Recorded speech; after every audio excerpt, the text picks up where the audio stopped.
Hello? Hello? Is this thing on? The camera's too far away. Hello?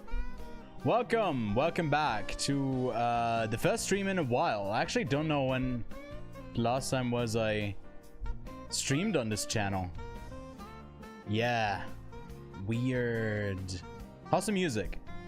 Too loud? Because I'll leave this on in the background. Will be a pretty chill stream today. Actually, that is a lie. That is the total big old lie, big old fabrication. Is actually going to be the opposite of chill. As you can see from the title, we have a lot to discuss, and a bit of a teaser. We'll have this for the first time, a bit of in a different form. Some of you might already know the sort of movie news Mondays.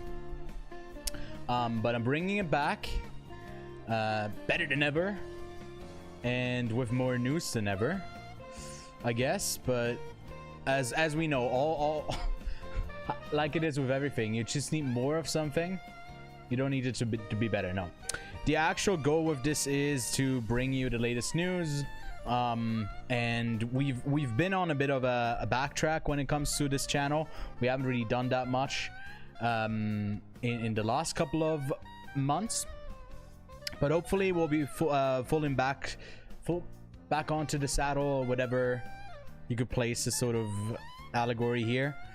But yeah, there's a lot to discuss. The news around the film festivals that I'll be attending alongside Kevin, and potentially 2 new people that haven't been with us so far. We'll go over all of that. Then Comic-Con, a ton of like new trailers, first new looks, so many news stories. There's a lot to go over. This was definitely like to do this week, to return to this. I don't know if it was a good idea, but it was just I don't know, too many things to discuss. But yeah, we don't have to wait much longer. We can get into it. It's going to be a long one, and I think in contrast to like how I used to do this the last couple of weeks that I did it, I think the last time I did it was in February, and then I did one for Gun, right? That sort of recap of everything I watched. The difference going forward is going to be that I think I want to take a bit more time to actually talk about certain topics, and for Venice I actually have basically the full overview for you of the festival, at least all of the titles that like have something interesting, like an interesting name attached, someone in the cast who you might know. Obviously you can talk about the films that are debut features that have literally no plot announced, no pictures, no poster. That's the ones that we're gonna discover later on. But again, there's so much to get into, so we can just hop on over onto this screen. All right, so plan is going forward that on Mondays you get these news live streams where I'll go over a whole bunch of stuff. What that is exactly is, well, let's give you an overview of what's in store for you today. First of all, we're going to look at the box office really briefly, then go over all of the headlines, the big stuff, the new castings and all that. Then we have stories. I think we're going to cut that short a bit this week because I think there's just too much other stuff. So Comic-Con San Diego, I think we'll bundle that into headlines. Maybe if you guys have interesting questions, we can talk about it, but we'll see. Then topic this week is going to be the fall film festival lineups. In the future, sometimes this topic will be something that hasn't to do with like the news this week, but something that might be interesting to look at. We'll see. I'm developing this thing as we go. So we are looking at the lineups for Venice and for TIFF. For TIFF, we're not going to go over all of the movies because it's not final. I think until the middle of August they're still adding stuff, but also there's too much. And I made a selection of 20 films that I'll briefly look at that I really can't wait for.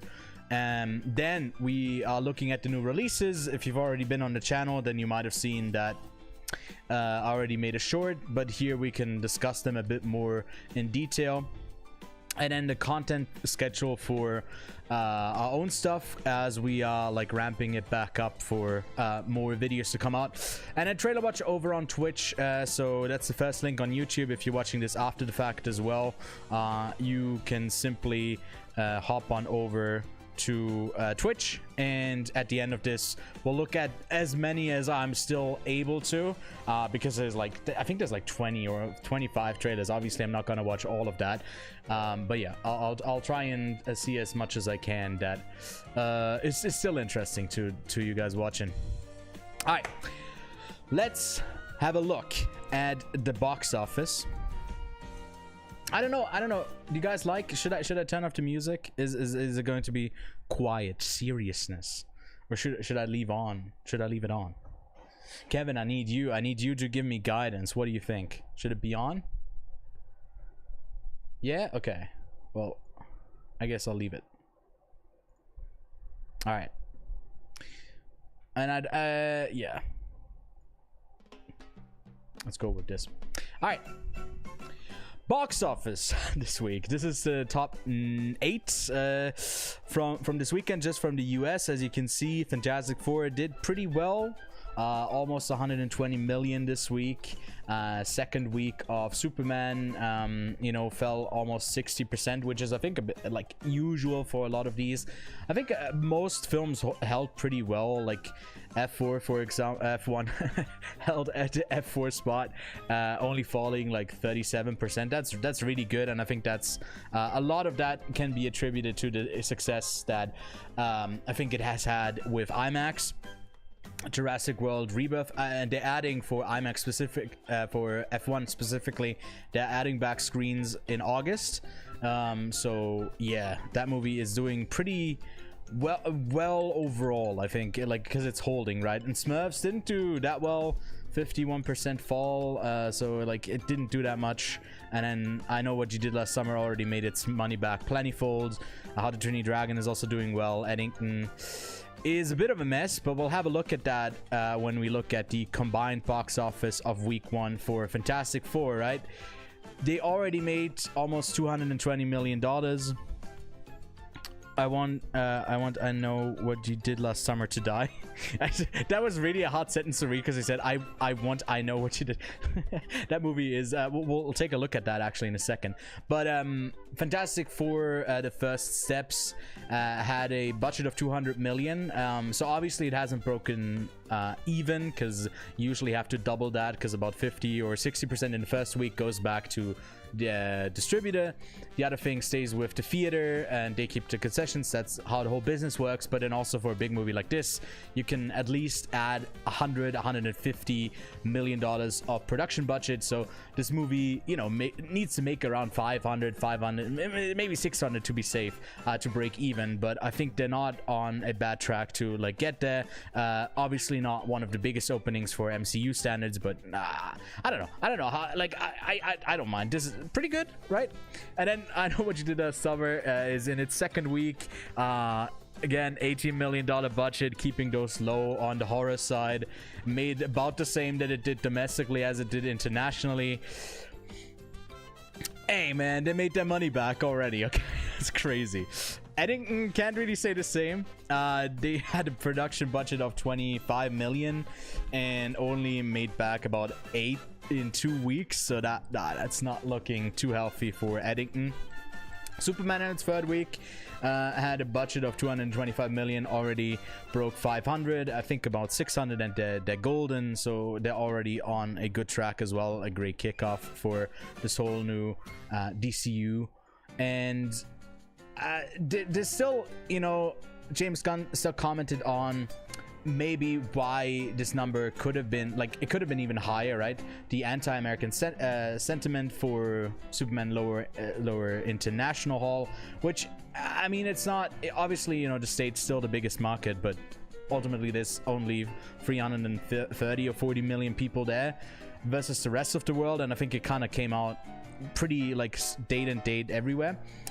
But then when I look at this, Glenn, you cheeky little bastard, when you look at this quote a bit more closely, what he's saying is as we're definitely performing better domestically than we are internationally, but internationally is also rising and having really good weekday numbers.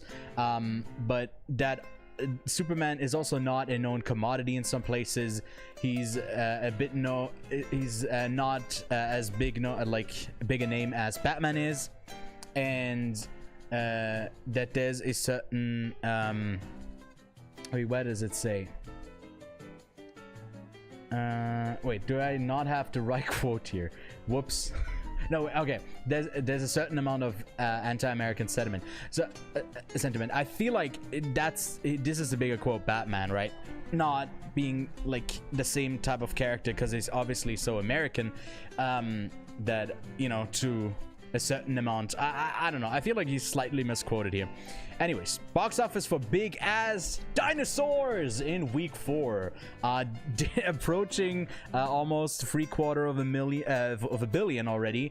They reportedly only had a budget of 180 million, which is, you know, they said this is one of the on the lower end when it comes to Jurassic World, so good on them. They definitely made their money back, and we'll get these until the end of time. And yeah, they're not very good, but hey, they'll keep making them.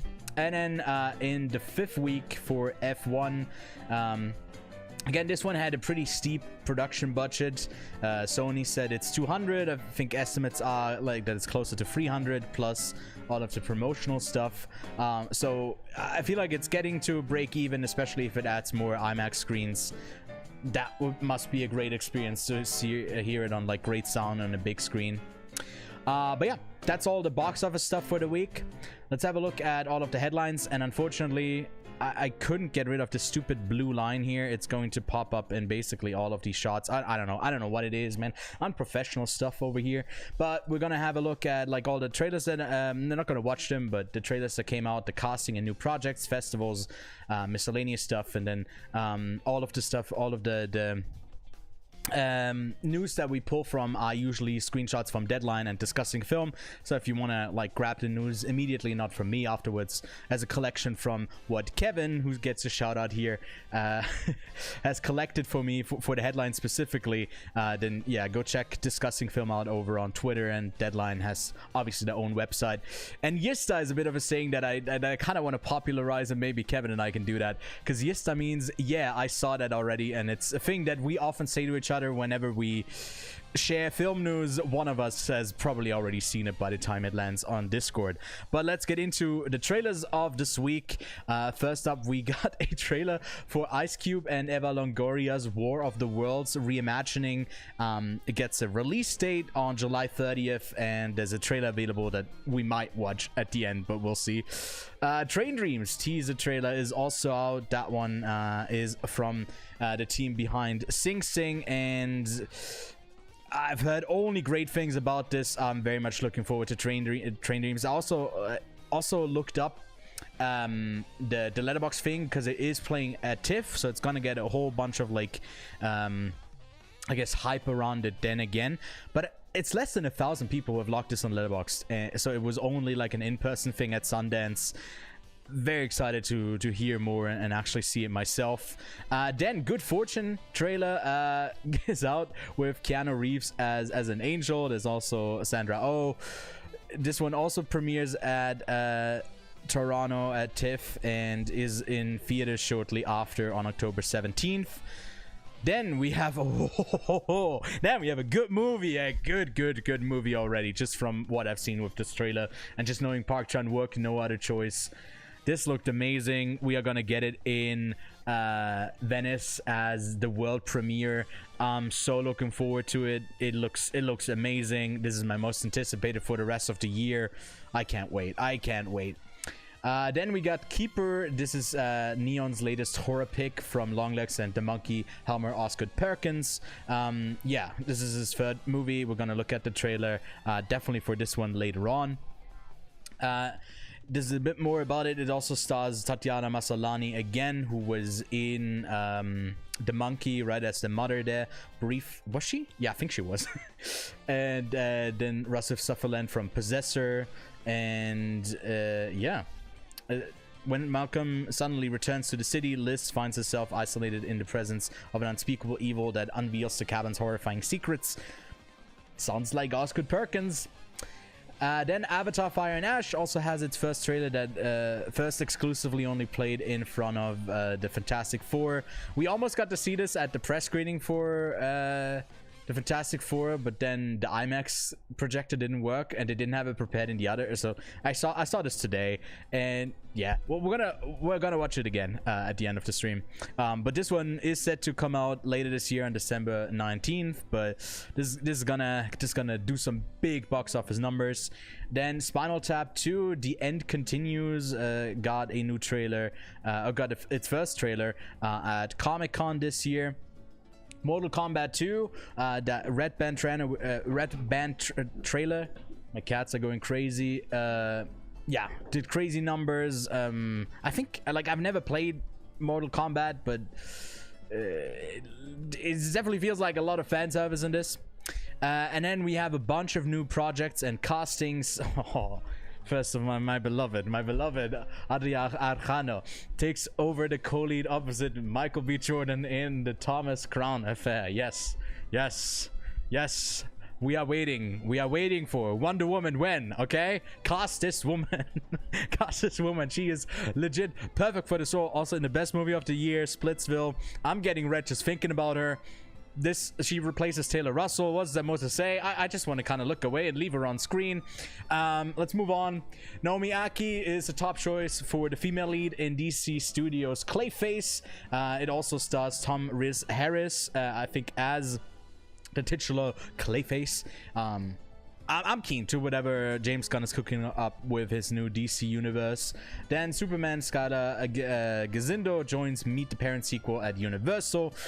We also get the original cast, including Robert De Niro, Ben Stiller, Terry Polo, and Bliff Danner returning to co-star, and Ariana Grande apparently also joins the project. I just, like, the thing is, Meet the Parents, wasn't there, like, Meet the Fockers as well, which was like a parody? I don't know, there was too many movies of that. Like, I have no clue like what the cinematic universe is over with the Meet the Parents thing. Then Noah Jupe and Isabella Merced are set to star in a thriller called Psych.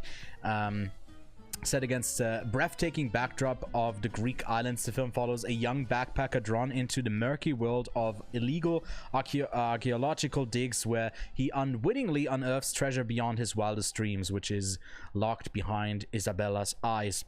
No, it's an original film developed by Double Garage Films, and yeah, basically new film here. I assume it's not just going to be a thriller, but maybe partly a romance. I don't know. What's it called, I wonder? Wait, what's what called? Oh, Meet the Parents. Meet the Parents, but it's like Gen Z parents at this point. I don't know. Then Jason Schwartzman is the latest to join Artificial from Luca Guadagnino, and again working with Amazon MGM. Same with After the Hunt, which for some reason didn't get into the competition in Cannes because Amazon didn't want that. But they're gonna continue to work together, and Luca is just pumping out movies, and I mean, I got nothing to complain about it. We don't really know anything about the plot yet, but we know that Cooper Hoffman is also starring in it, Andrew Garfield, Yura Borisov. Looks exciting. I'm keen. I'm sat whenever it's Guadagnino time. Disney taps Chris Sanders to write the sequel to Lilo and Stitch. Is Ohana still there? No, it never was in this live action remake, but I guess we'll get another one because it made money. Alaya Niceholler is in talks to take over Roadhouse 2 after Guy Ritchie exited earlier this month, and he was the director behind Heads of State, which I found to be pretty entertaining. It was pretty dumb, but it was an action comedy, and it delivered on that. So Roadhouse, I'll take it. Dan Ang Lee's next film, The Old Gold Mountain, is pushing production till next spring in 2026. And it is about a novel that came out in 2020, follows Lucy and Sam, newly orphaned children of immigrants who suddenly are alone in a land that refutes their existence. Fleeing the threats of their western mining town, they set off to bury their father in the only way that will set them free from their past. Along the way, they encounter giant buffalo bones, tiger paw prints, and specter of a ravaged landscape, as well as family secrets, sibling rivalry, and glimpses of a different kind of future. I'm keen. Ang Lee rarely doesn't deliver. And then there's also new details for the live-action God of War series. Season 1 is gonna have 10 episodes.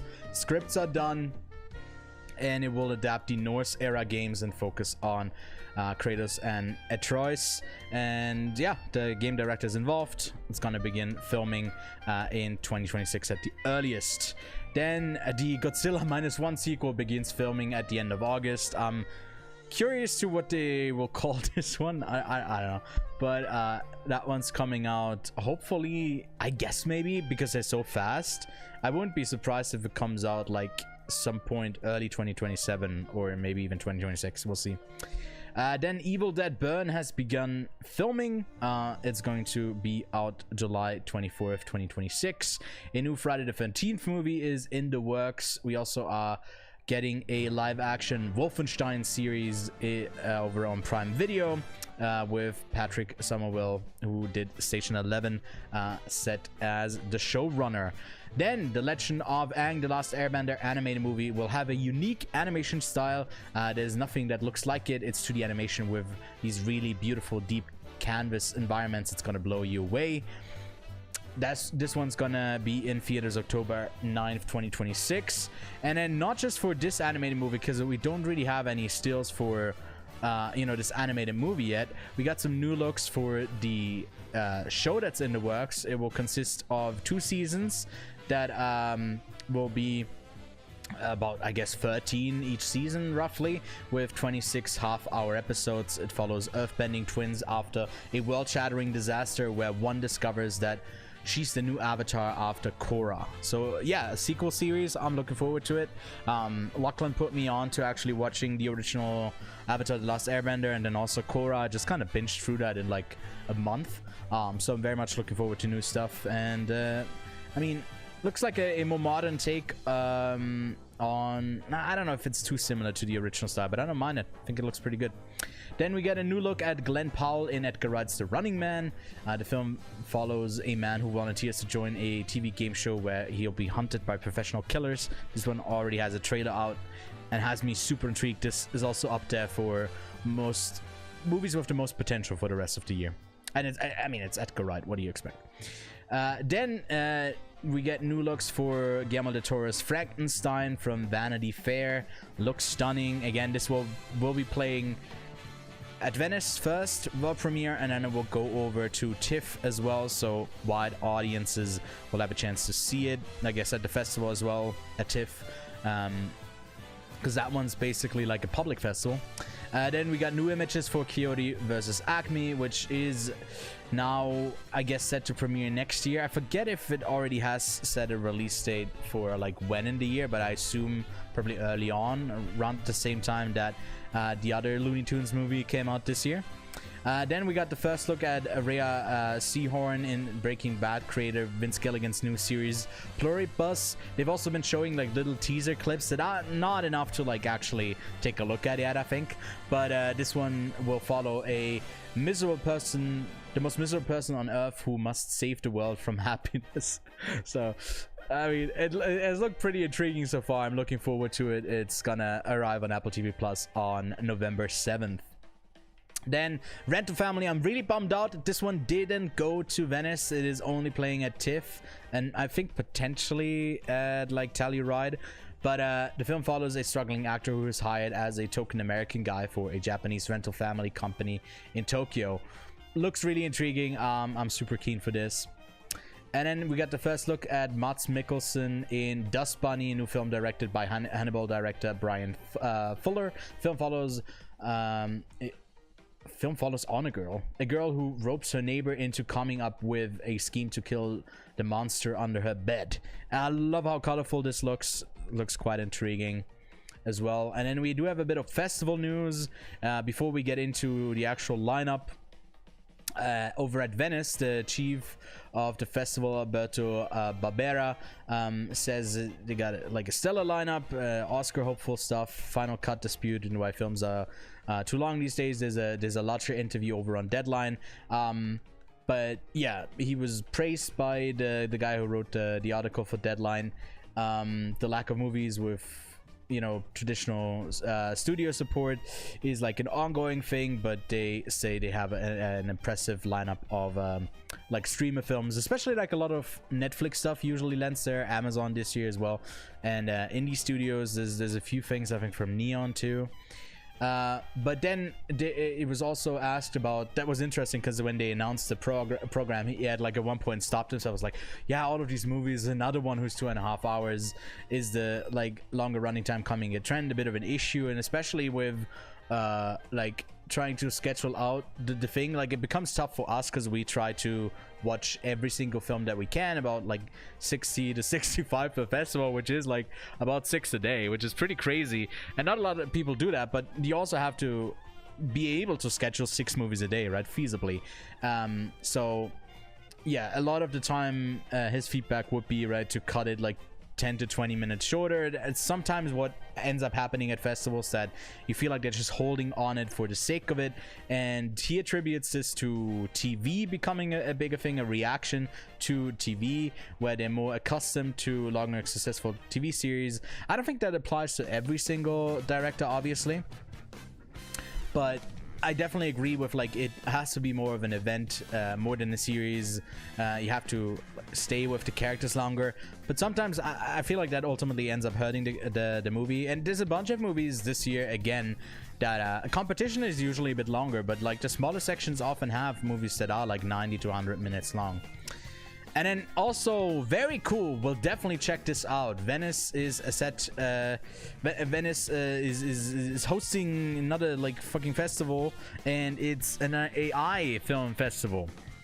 There's 10 finalists, and Gabrielle Muccino, who I think was I don't know what she did for The Pursuit of Happiness, but she was, I don't know if she's an actress or director, but yeah, 10 works produced using new technologies, AI tools, and have been selected for 2,500 submissions, and is pioneering event showcasing technology and art's exciting intersection. Yeah, I don't know if I disagree. I agree.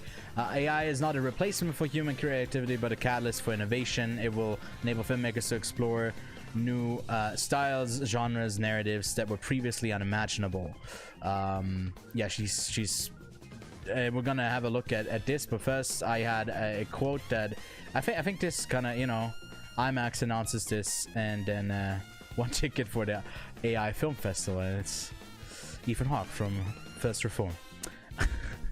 Anyways, I thought, wait, no, don't mean to click on it again, but I thought it might be funny to have a quick look at like what are the synopsis for some of these, like a million trillion pathway from US-Japanese co-production, a broken swordsman, a grieving immortal, and a cosmic being intertwine across timelines to stop an empire built on blood and memory. To save the only family he has left, Hachi must survive the past and master the demon within. It's got the dash. It was written by ChatGPT. Wait, how many of them were actually, how many do I have to, there's another dash. Oh my god, ChatGPT written synopsis. This also felt like a broken sentence. Argentinian one. On a subway, a man and woman envision a relationship blending memory and fantasy. A visual poem exploring their romance and its collapse made possible through AI, and featuring underwater scenes and extensive locations. Oh my god, in a surreal mix of live action AI imagery, the film follows a talented clown who loses her sense of self while seeking audience approval as she alters her routine's appearance. Oh no, AI that doesn't look the same from scene to scene, and personality to cater to the crowd's demands, so lines between performance and reality become blurred. Corrupt Data Clan.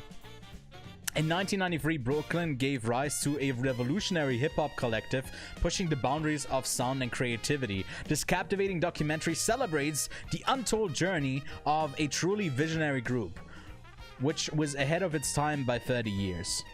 Okay, this is not this is nothing. Okay, then Instinct, a short film that explores what happens when primal survival instincts collide with the demands of modern life. It asks a simple but unsettling question: is becoming civilized really an upgrade, or does it strip away something essential to who we are? Wait, there was one that was really funny because it was like meme, myself, and AI. This like private island production studio from the UK. The short movie is a mixed media film, okay, that combines live action with synthetic visuals and audio, highlighting the exploration of AI's personification and emphasizing that AI is a tool created by humans. The film shows that authenticity comes from both the creators and the audience. Margin, bottom line, return on investment. This is like this shit reads like it's like creativity, we get to do like, and then it's the most bland, shitty synopsis. Wait, what's this other? This is German one. The cinema that never was. Oh god, you gotta make me cringe. A film imagining unmade films.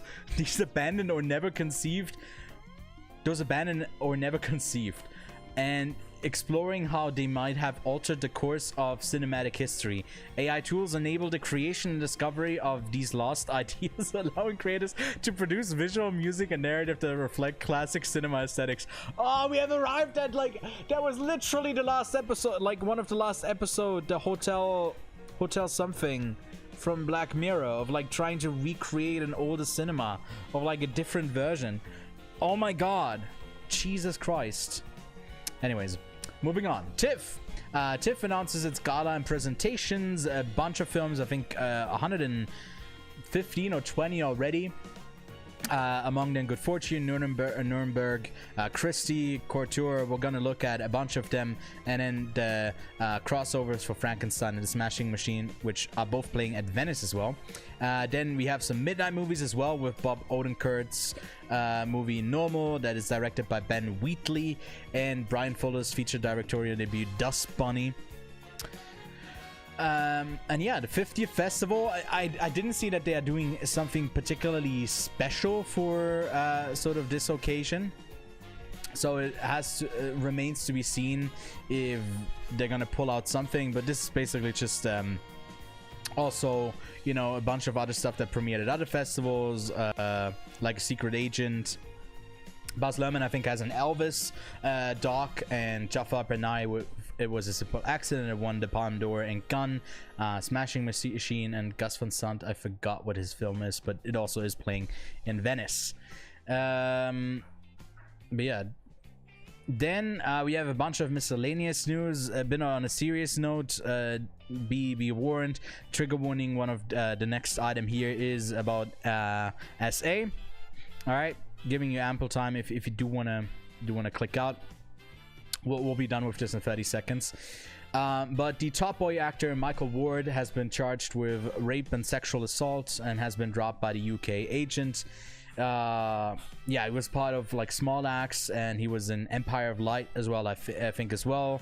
I don't know if he was attached to any other projects, but obviously I think the right call to like drop him before this is like legally dealt with. And then yeah, we'll see how this sort of stuff works out, in the way that like often in the like court case it can't be 100% proven that someone did something, so a lot of these like people who are perpetrators of this like do make a return in some way or another.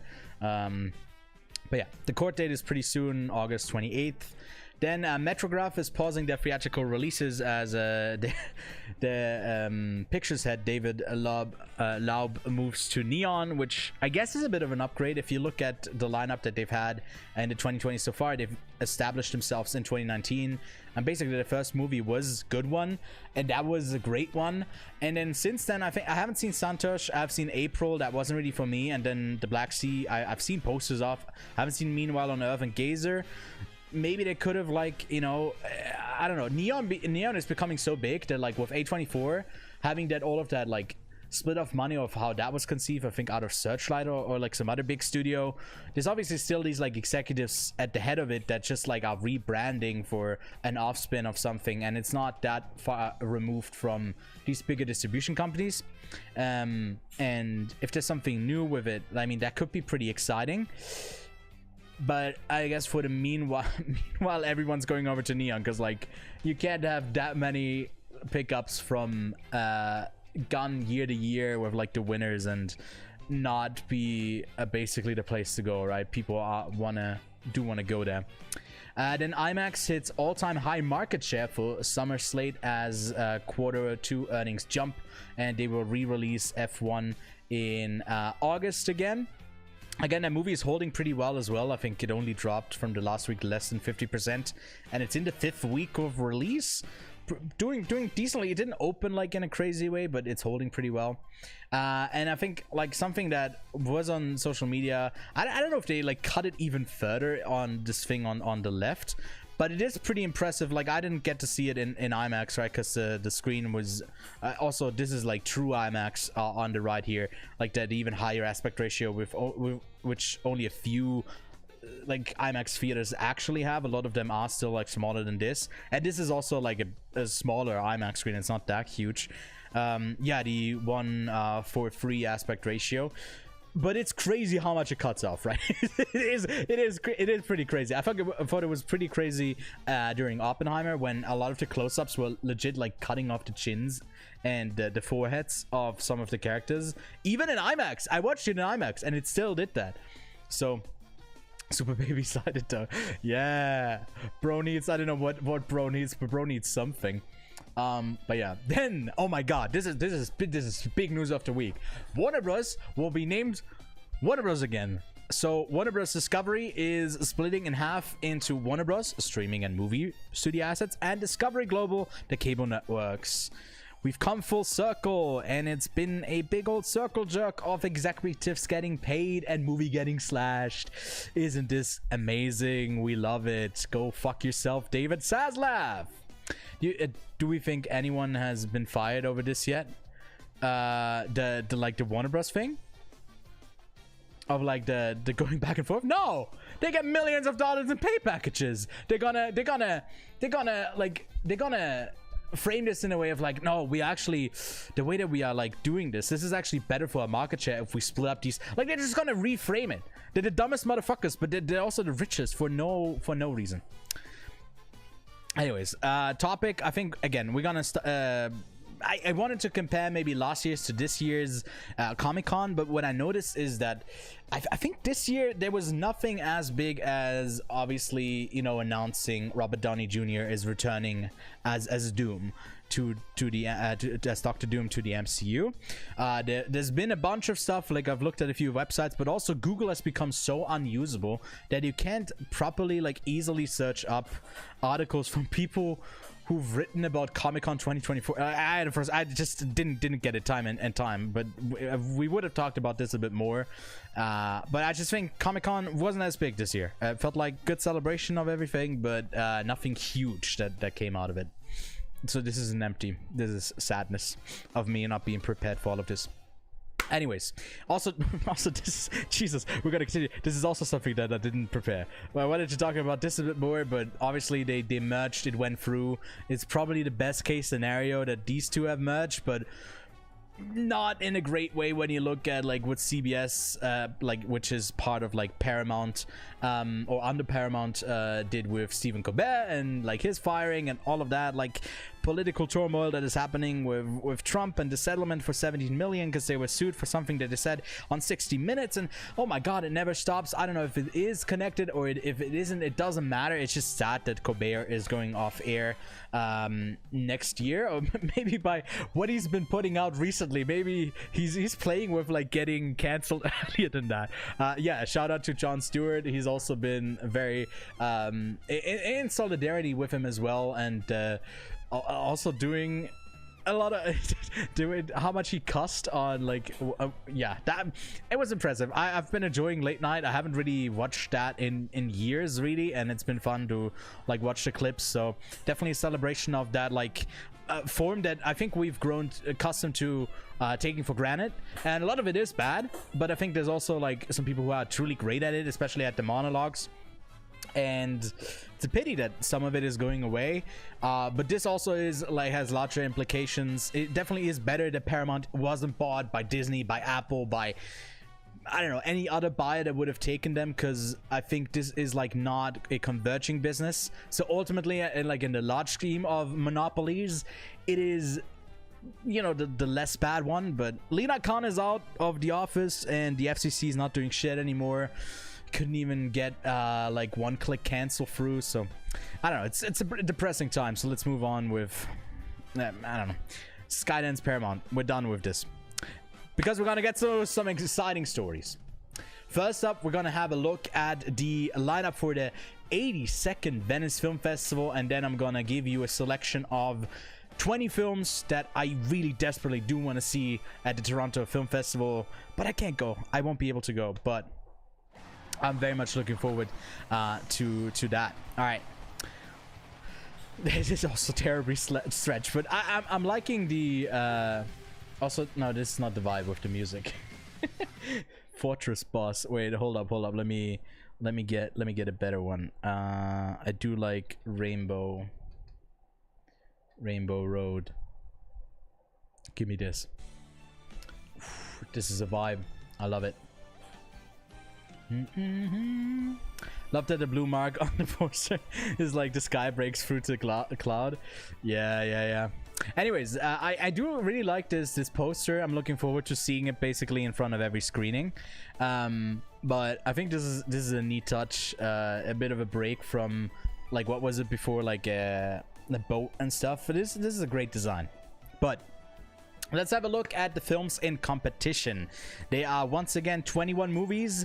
Festival director said he would love to get it down to 18, but if you look at the lineup, he does have to get those 5 Italian movies in that no one knows. Like, we're gonna get to it, but it's crazy how little is known about those Italian movies that he included in the competition, but insisted they have to go in here.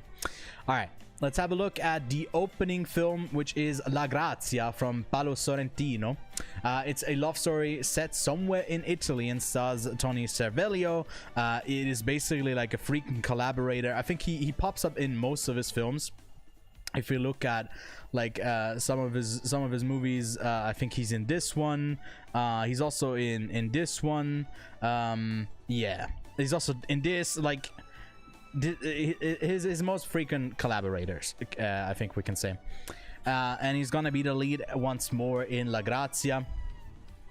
Then if you want to prepare, I did it for like the first few, but I also have a separate list that is linked below on the YouTube side for what I'll be watching. I haven't done one that is more general for maybe, you know, some films that I've seen that I wouldn't have on my watch list. But if you're curious, that's linked below. One of them is The Great Beauty, probably his most popular one, and then one that I haven't seen, which is The Consequences of Love. I'll probably be watching those two in preparation. Then we got The Wizard of the Kremlin from Oliver Assayas.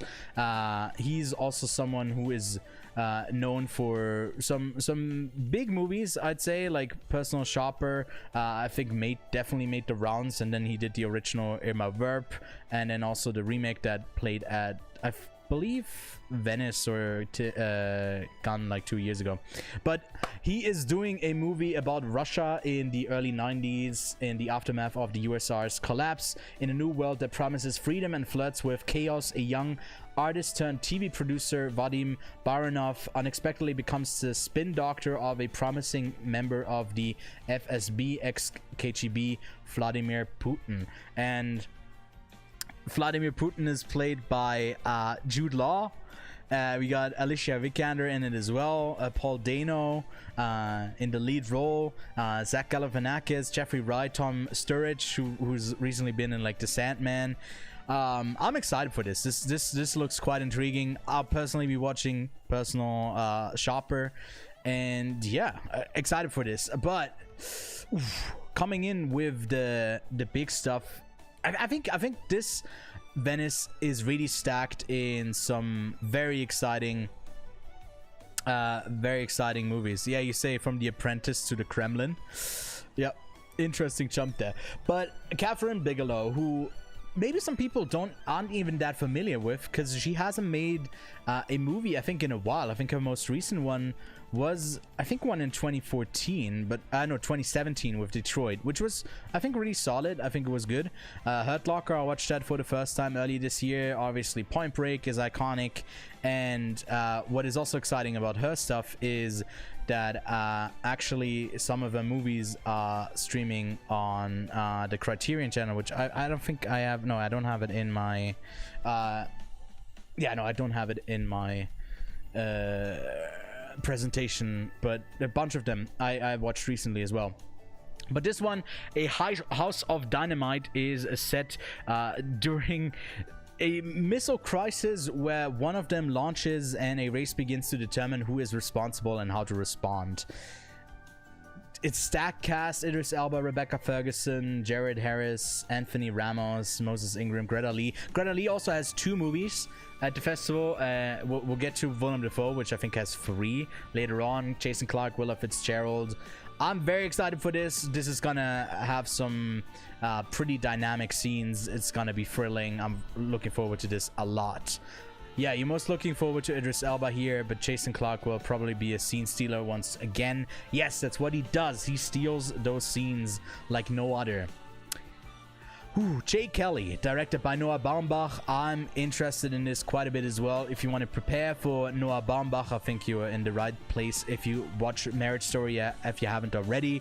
I don't know if there's anything in his filmography that's going to be similar to this specifically, because his stuff gets pretty weird. But this one's about a famous movie actor, Jay Kelly, and his devoted manager, Ron, who embark on a whirlwind and unexpectedly profound journey through Europe. Along the way, both men are forced to confront the choices they've made, the relationships with their loved ones, and the legacies they leave behind. And once again, look at the cast: Laura Dern, Billy Crudup, Adam Sandler, George Clooney, Patrick Wilson, Isla Fisher, Greta Gerwig, Jim Broadbent. That's going to be a cast and a half, and I know it's going to be like tightly written because it's a Noah Baumbach script. This one is high up for me. I'm pretty excited for it. And then Guillermo del Toro is also back with Frankenstein. Once again, I do have the wrong cast in here. It's obviously not Idris Elba in the cast. I'm a bit of a silly goose. Let's actually have a look at the proper cast. I got one mistake, okay? The cast is obviously Oscar Isaac, Mia Goth, Christoph Waltz, Jacob Elordi, Felix Kammerer, Lars Mikkelsen, you know, Charles Dance, Ralph Ineson. Some great people who are perfect for this sort of Guillermo del Toro role. Very much looking forward to this. Only monsters play God. Obviously, we are familiar with the Frankenstein story. This is going to be a new twist on that. There's a bunch of visuals already out with this for this one, and it looks incredible. And then my most anticipated of the festival, no other choice, Park Chan-wook. I mean, you gotta know the man. After being unemployed for several years, a man devises a unique plan to secure a new job, eliminate his competition. The trailer for this looks amazing. Lee Byung-hun, sorry, I butchered your name, but he was one of the co-leads in Squid Game's latest season, The Handmaiden, Old Boy.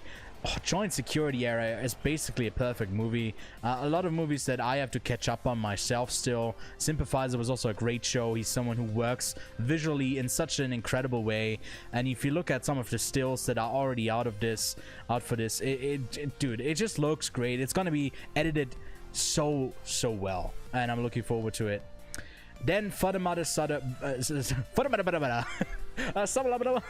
Father, Mother, Sister, Brothers. Easy for me to say as a Swiss guy.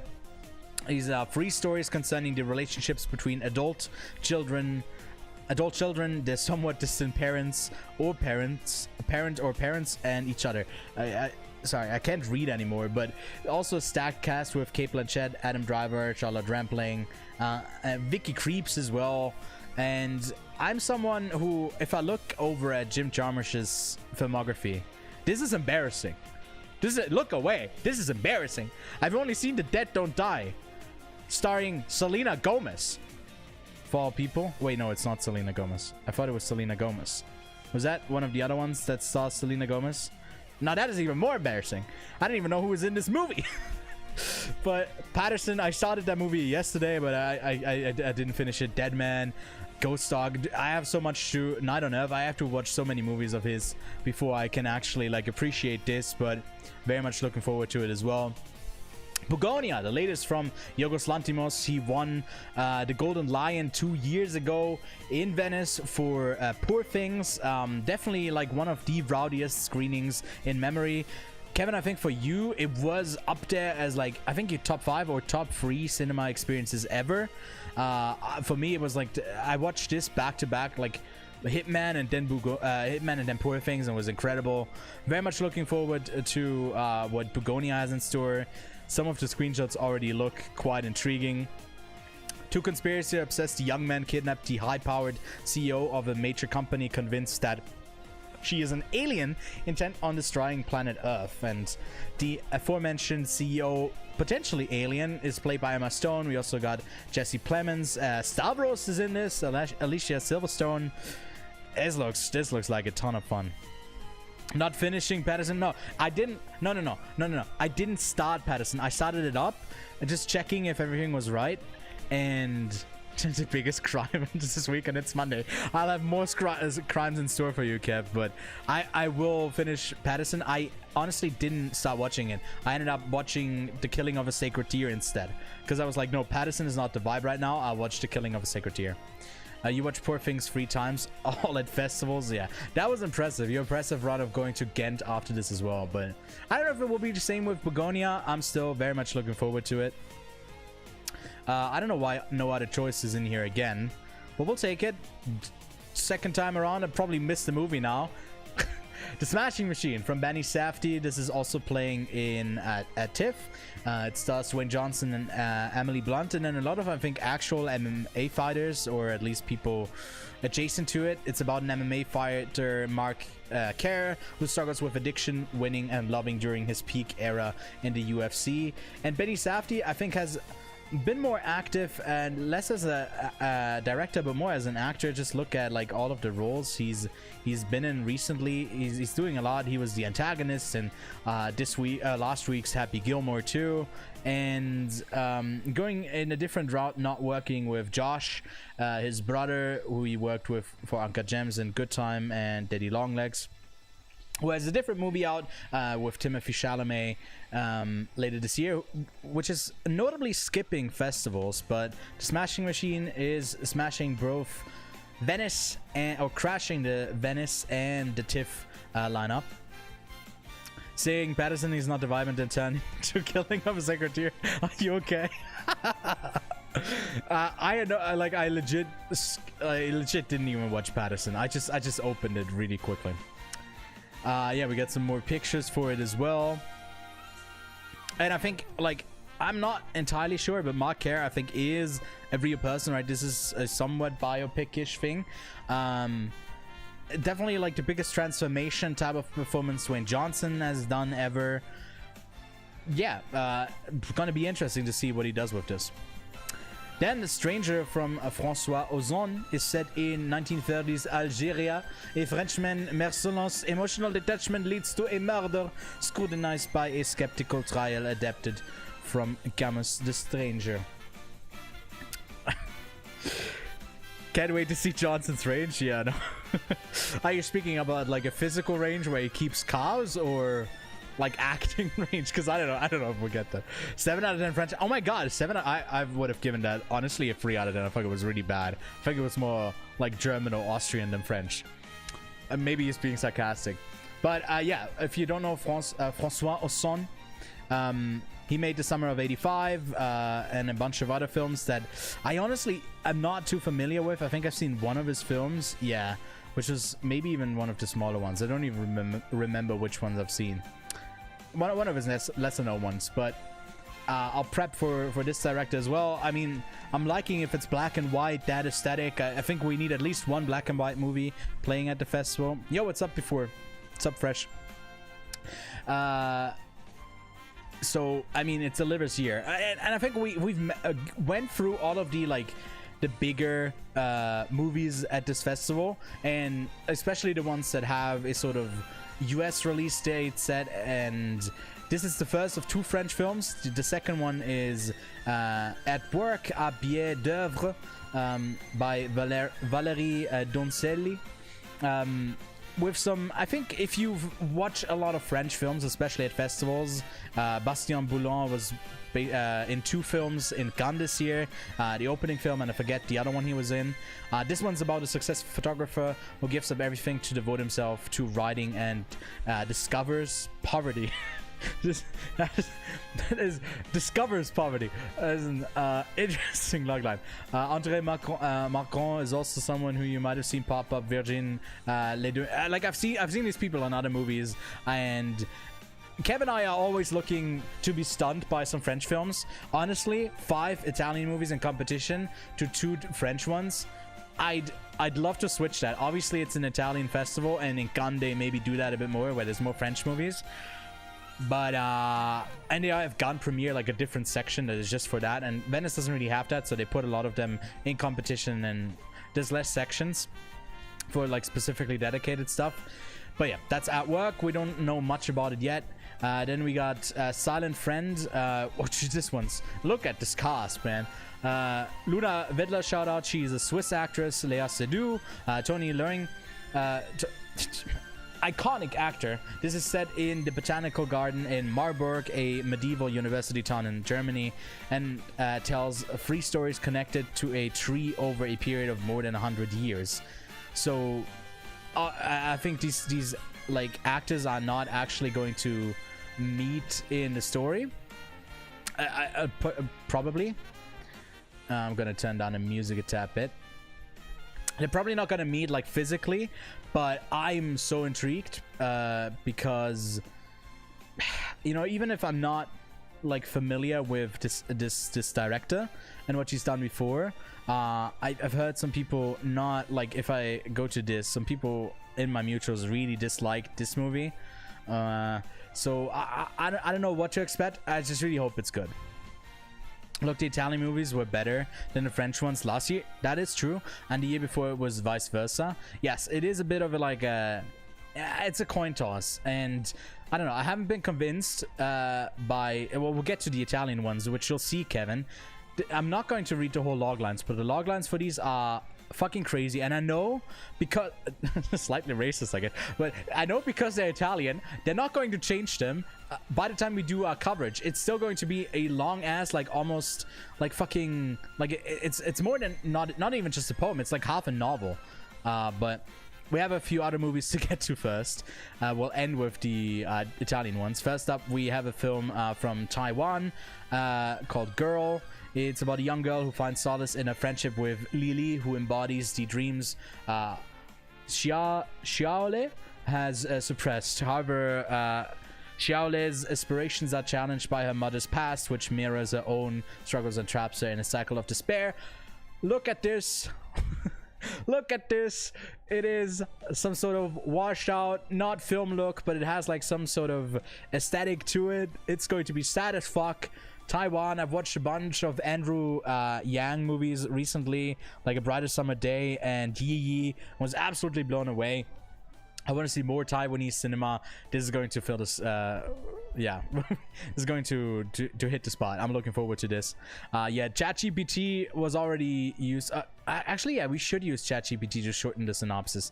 It's actually not, that is a Good idea, Kevin. We'll do that for our coverage. Like, actually, because it was crazy last year. In a 6.5 hour long coverage, a lot of it, I think, like at least an hour of that must have been like reading synopsis, and like a third of it just for the Italian ones. Then we have this is a Chinese movie. Yes, this is a Chinese one. Sun rises on us all. The former lovers meet again after several years. The everyday life of alienation and bondage, revealing the regretful past. This is definitely like translated and not hopefully final.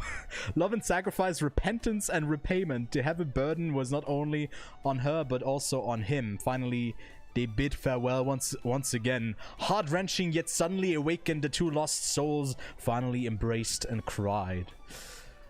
Okay, seems intense, but I mean, I'm looking forward to it. I feel like I've said that about every movie, but I'm genuinely really excited for a lot of these movies, and it's gonna be a blast. It's gonna be a blast. Definitely follow us on our socials. We're gonna be very busy at this festival. The voice of Hind Rajab is, I think, a Tunisian film, or at least it's a Tunisian production, but it's set in January 29th, 2024. The Red Crescent's volunteers receive a emergency call. A 6-year-old girl is trapped in a car under fire in Gaza, pleading for rescue. While trying to keep her on the line, they do everything they can to get an ambulance to her. Her name was Hind Rajab. Very much looking forward to this. I think, being really blunt and honest, I think the last 3 years there was at least like one Israeli co-production or production at the festival. One of them legit, I think 3 years ago, was the first movie I ever walked out on, because it was just a propaganda piece on like teen military in Israel, and I found it fucking disgusting. So I left that screening. That was my first year in Venice. And then there was another one last year that we left that was basically also, it was, I think, Israeli. It might have been even a Swiss co-production, I forget. But it was so bad about like the pain and suffering of the world, but through this lens of, I don't know, it was really. So I'm looking forward to like more Gaza centered stories being featured in documentary and fiction form, and feature fiction form, obviously not fictionalized. So yeah, just gonna just remember a woman walking on train tracks. Dude, that movie was fucking horrible, man. Anyways, I'm looking forward to this as well. And then I got a Hungarian movie called Orphan. It's set in Budapest in 1957, 1 year after the failure of the Hungarian Revolution. A young Jewish boy whose mother has raised him to believe that his father will return from the camps has his hopes shattered when a brutish stranger appears on the doorstep to take his family back. And yeah, I think from what I've noticed in these last couple of I think a lot of these are actually going to be quite heavy films. Obviously, like, Gaza is something real attached to it as well, and here obviously it's history as well. But I think we're gonna get a bunch of movies that like, I don't know, like what I think Venice as well is kind of break the tension sometimes with having action films, not as many midnight things as Cannes does. It can feel a bit samey, at least in our experience watching almost 60 movies, when a lot of it does feel like it's just straight up dramas a lot of the time. Especially if it's historical stuff where you need to be a bit knowledgeable to not miss out on some of the underlying things. I think that's one of the things that we noticed watching I'm Still Here, that like we lacked some of the like historical context for all of Brazil. We lack a general notion of world history, of course. And yeah, I think that's something that I do want to prepare a bit more, but it's just a bit of a crazy ask if we watch 6 movies a day to also prepare for every single one of them. You also want to go in not really knowing every beat, but yeah. Last year, at least 7 characters got hit during the festival by a car. Yeah. There's always like a theme that we look for, and I think at one point, I don't know if we said last year there was a lot of like sex and nudity, but maybe that was also, that makes sense for Cannes because it's just French. But anyways, okay, so we have arrived at the Italian ones. This is the second of 5 Italian movies. Can you spot the difference? Can you spot the difference? What is different? Huh? Can you spot the difference? Yeah, skip the slide. Yeah, I'm not it's just, dude, I'm not reading that. It's bleeding, making my eyes bleed. Below the Clouds. It's also for none of the Italian directors I've seen any of the movies before, so I have no frame of reference for any of this. Obviously we watch it all, but look, it starts with like Plagrarian fields from the traces of history, and then it goes to like Syrian tankers unload Ukrainian grain. Like, what the fuck is going on? So yeah, we'll move on. Elisa, Rushdie Sem is someone who I know, and Valeria Golino has also been in a bunch of like Italian movies that I've seen. Barbara Ronchi has also been, I think, 2 movies we saw last year. Rushdie Sem will play a compassionate criminologist named Aluai, whose life intersects with a young woman named Elisa, played by Ronchi. Elisa comes from a middle-class family and has been in prison for 10 years for brutally killing her sister. Jesus.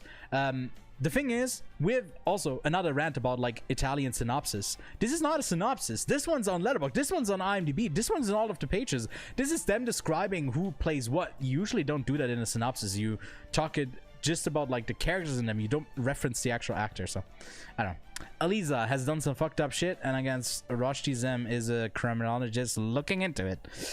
Then we got Dues, which is doesn't mean 12. I don't know what Dues means. Hopefully I don't doze off. I'm looking definitely Noémie Merlan, who I know. Valerie Bruni Deshti was also in a film called L'attachement, which was incredible. I think that was another one that we got a screener for out of... It was either Gun or Venice, but I think it just released recently here, and I might like keep like what was it called in English? But L'attachement, you'll find it. But that one was really good. Yeah, it was a Venice screener, right? But great movie, one of my favorites from a smaller section. She can certainly deliver a lead role. This one is about the Italian stage diva Eleonora Duse through the latter part of her life, and her legendary career is now long over.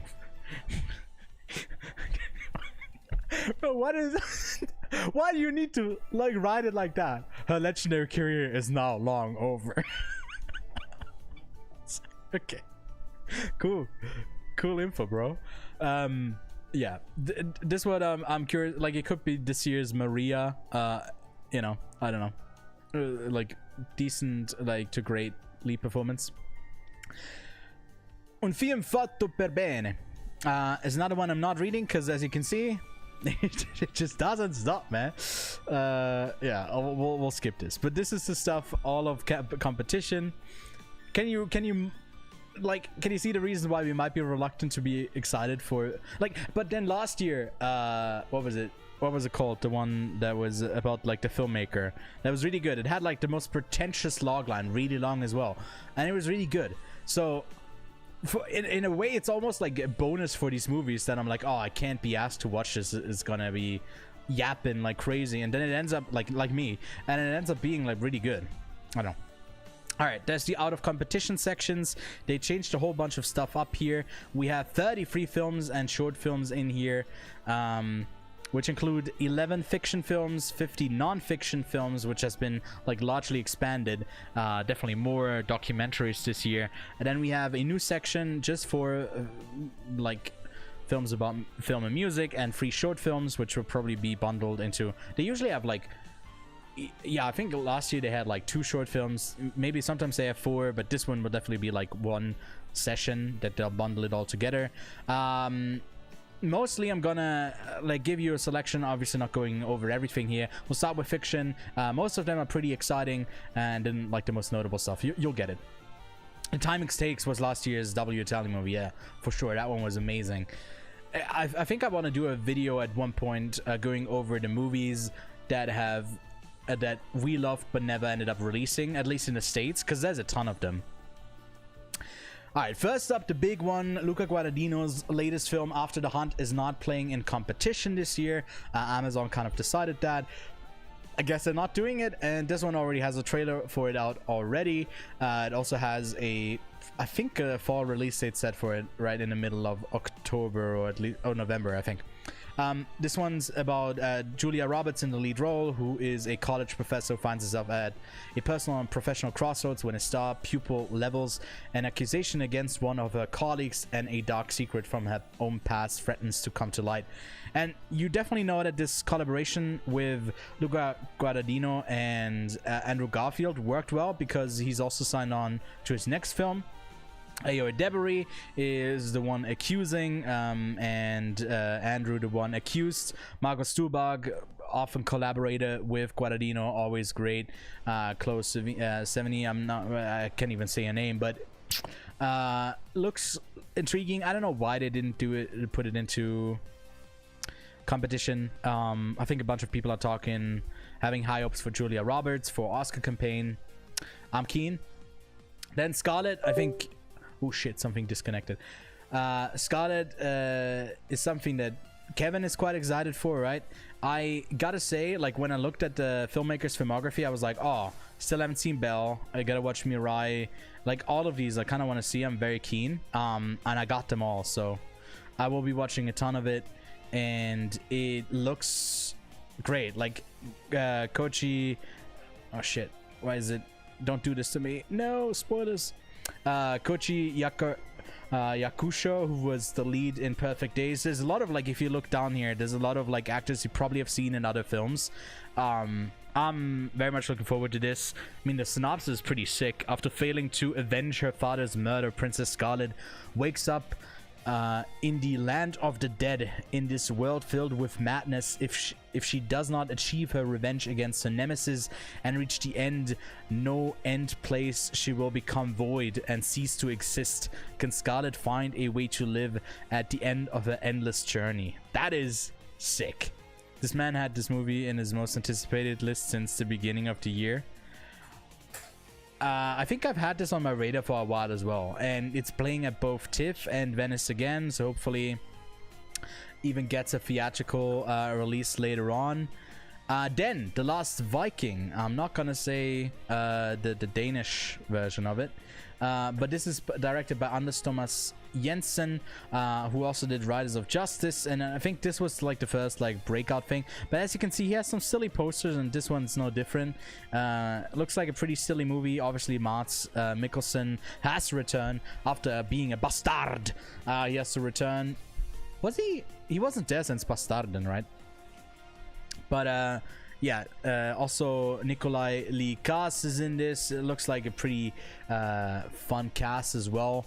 Anker is released from prison after a 14-year sentence. Maybe the common theme this year is like something with prison release, or I don't know, spotting the early correlations between all of these. Nikolai Lee Kaas was in Winterberg's series last year, exactly, yes.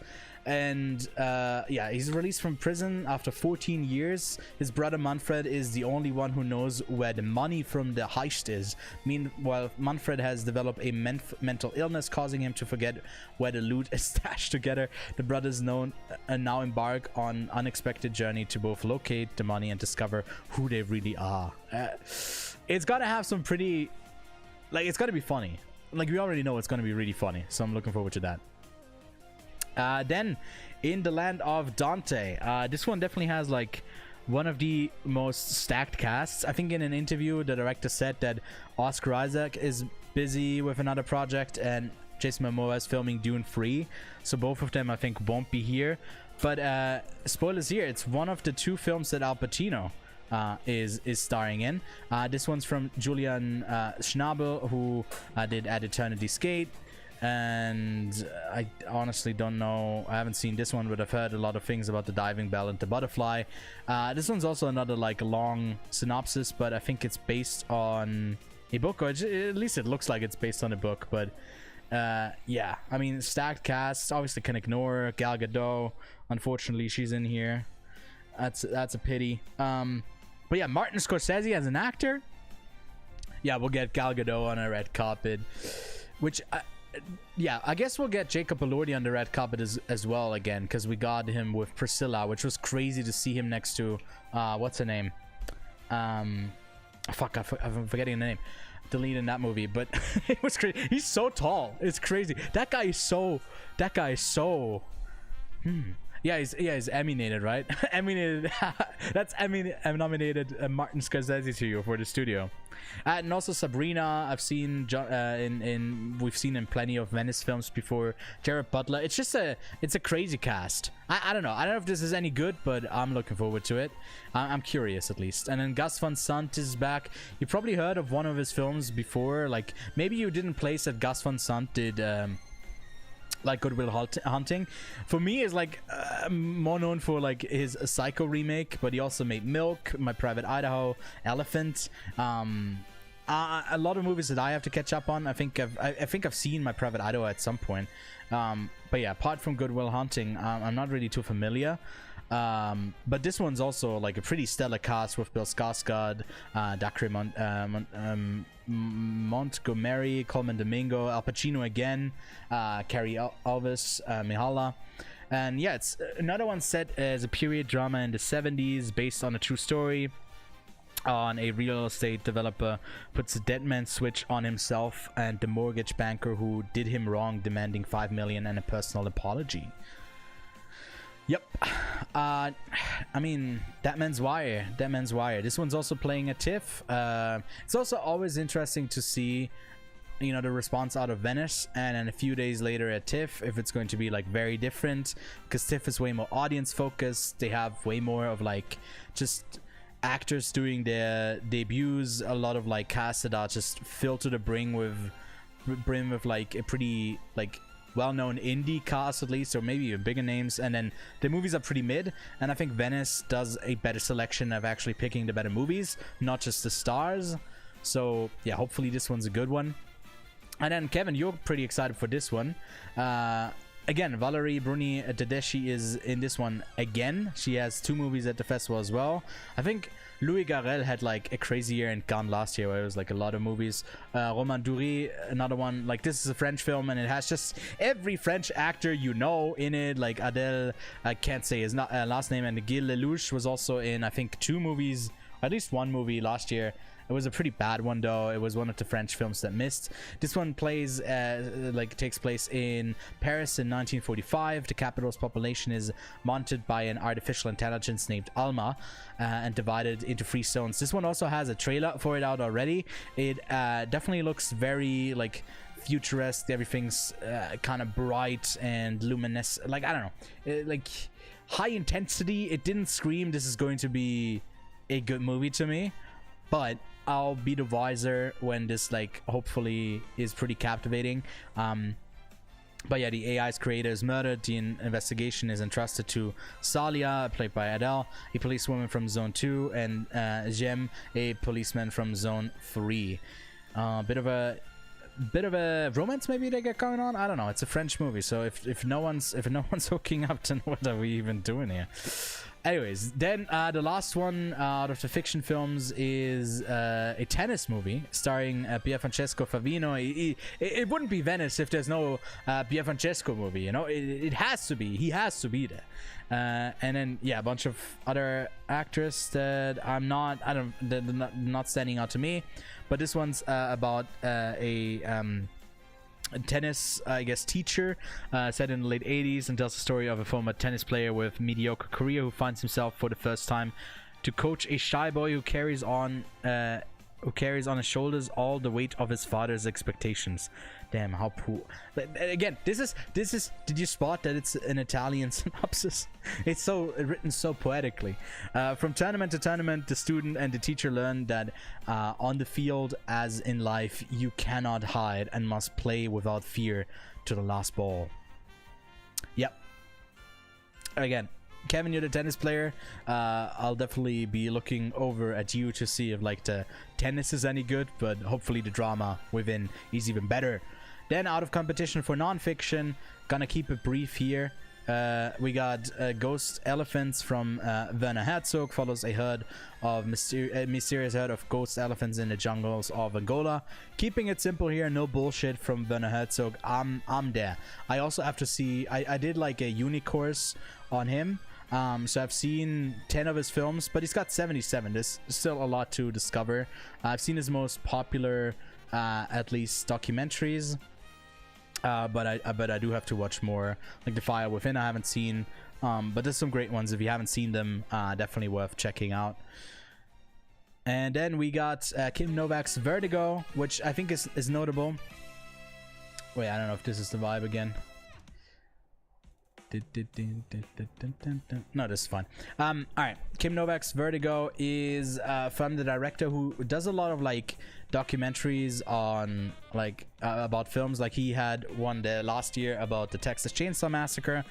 I think that movie was just like a collection of interviews. It wasn't very good, I gotta say. I think Memory was okay.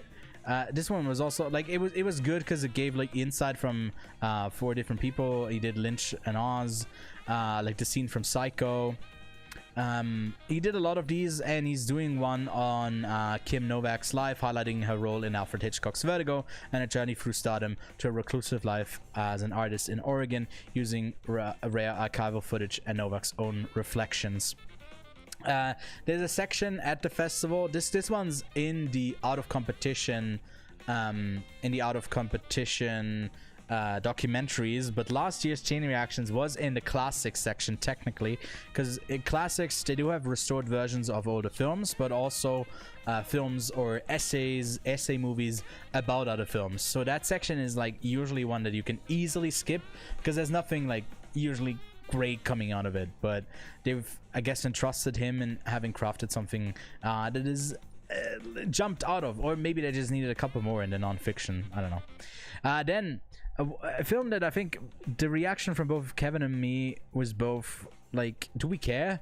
Marked by Sophia, a documentary from Sofia Coppola, an intimate, unconventional portrait of Marc Jacobs, crafted by Sofia Coppola to capture the genius and singular universe of the iconic American designer. This screams to me like I'm a popular director and I met someone who I feel like, oh, there should definitely be like a movie made about you, and then they make the movie about this person, and it's usually more exciting for like people involved than like us watching. I don't know, maybe I'm just, you know, very I have a lot of prejudice towards this, but we'll watch it, but I don't know if I'm not too excited. But for Cover Up, I'm quite excited. This is the latest from Laura Poitras, who, oh shit, I guess I thought she was linked. Wasn't she linked? No, she's not linked. She did let me grab it here real quick. She did all the I can just say it, All the Beauty and the Bloodshed, which won the Golden Lion in 2022. Yeah, in 2022. And she's not in competition this year, surprisingly. First I wondered, is there no documentary in competition this year? But there is a documentary, an Italian one. I think that last one that I pulled up was a documentary. So I don't know why it's out of competition, but this one traces the explosive career of Pulitzer Prize winning investigative reporter Seymour Hersh. Yeah, I mean, she's a great documentary filmmaker. I'm keen.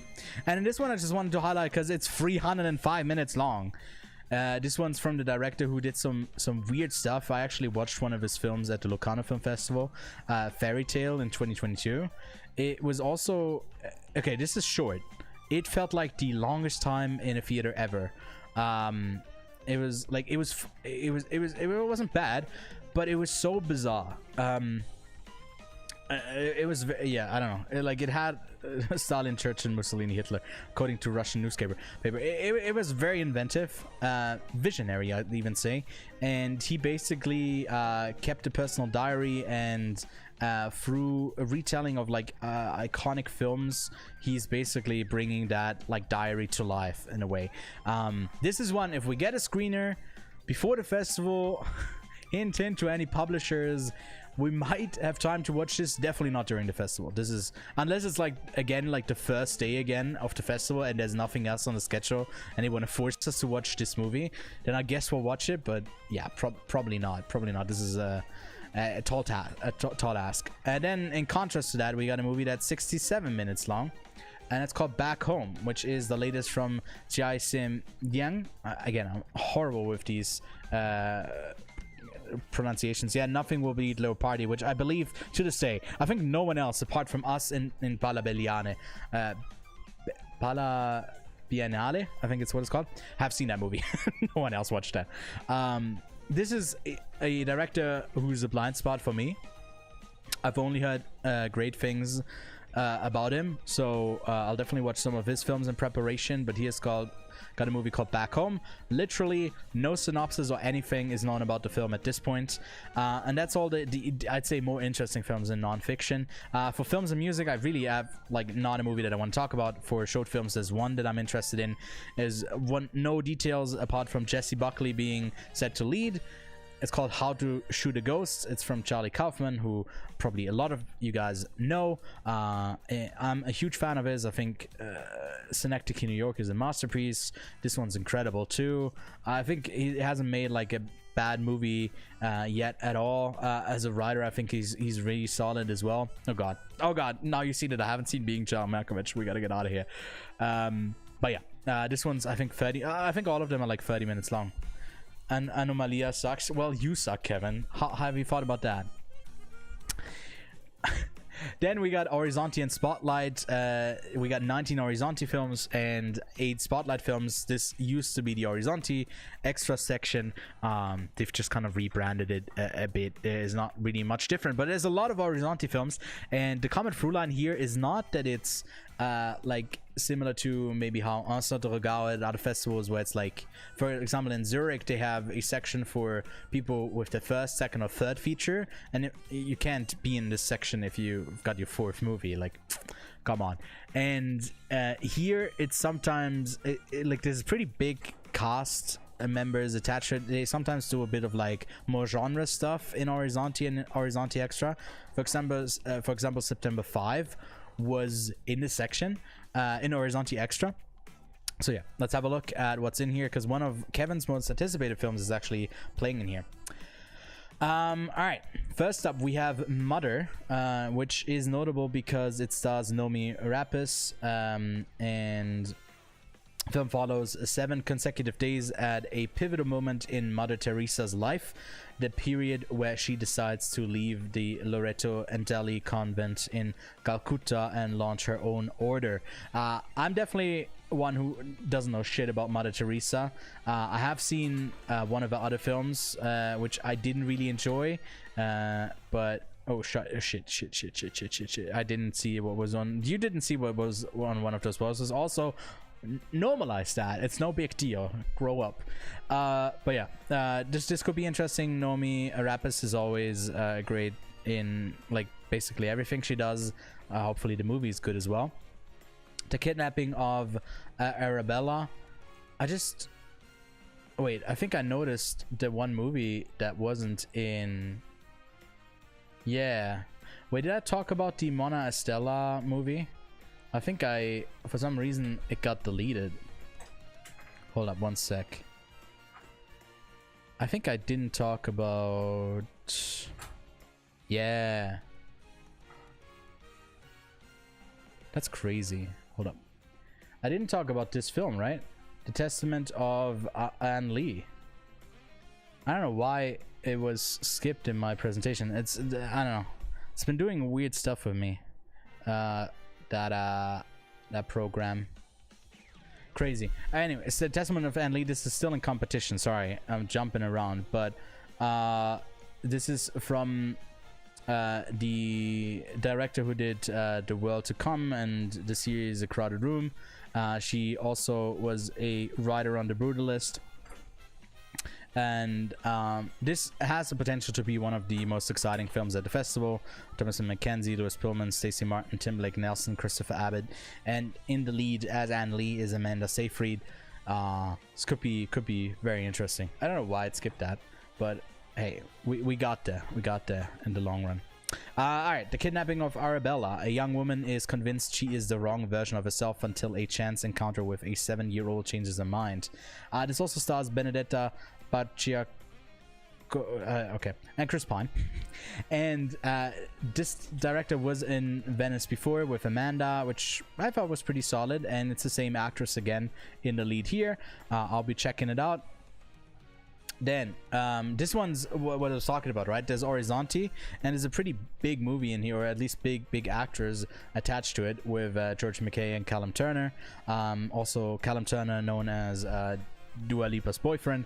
This is a long synopsis. In a forgotten fishing village, a boat mysteriously appears in the old harbor. The Rose of Nevada, lost at sea with all hands 30 years ago, has returned. For a few who remember, it's a sign. The Rose of Nevada must go out to sea again. Maybe then the luck of the devastated village will turn. Nick takes a job abroad and the boat in an attempt to provide for his young family. Alongside him, newly arrived Liam joins the crew desperately to escape his past. They head to sea. God, this is so long. Sorry, I regret reading this. And after a successful trip, return to harbor. But something is amiss. They've slipped back in time, and the villagers greet them as if they are the original crew. And creating logline and creating intriguing synopsis to like go back in time. I believe the director is someone who's done a lot of films, but a lot of it is like short film stuff. I haven't seen Envy's Man. Actually, let's give it a quick check.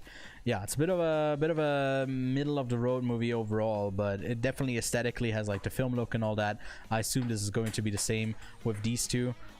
Looking forward to it. Then we got Ken Jones with Greta Lee and Willem Dafoe. This is again second film with Greta Lee, second with Willem Dafoe, and he got a third one here, the Souffleur as well. And yeah, this one looked read pretty interesting. Like the synopsis was pretty interesting to me. A long time ago, Ed Sexberger wrote a book of poetry that no one ever cared about. When a group of young artists rediscover his work, he must reassess his genius. The wild card in the group is Gloria, a talented and mercurial theater actress who toys with affections and who is all set to be admired by Sexberger. I think this is, you know, I think Willem Dafoe just likes to work, and I like to see him work. it's pretty much all there is to it. Then the Souffleur, this one is actually, yeah, what is this the,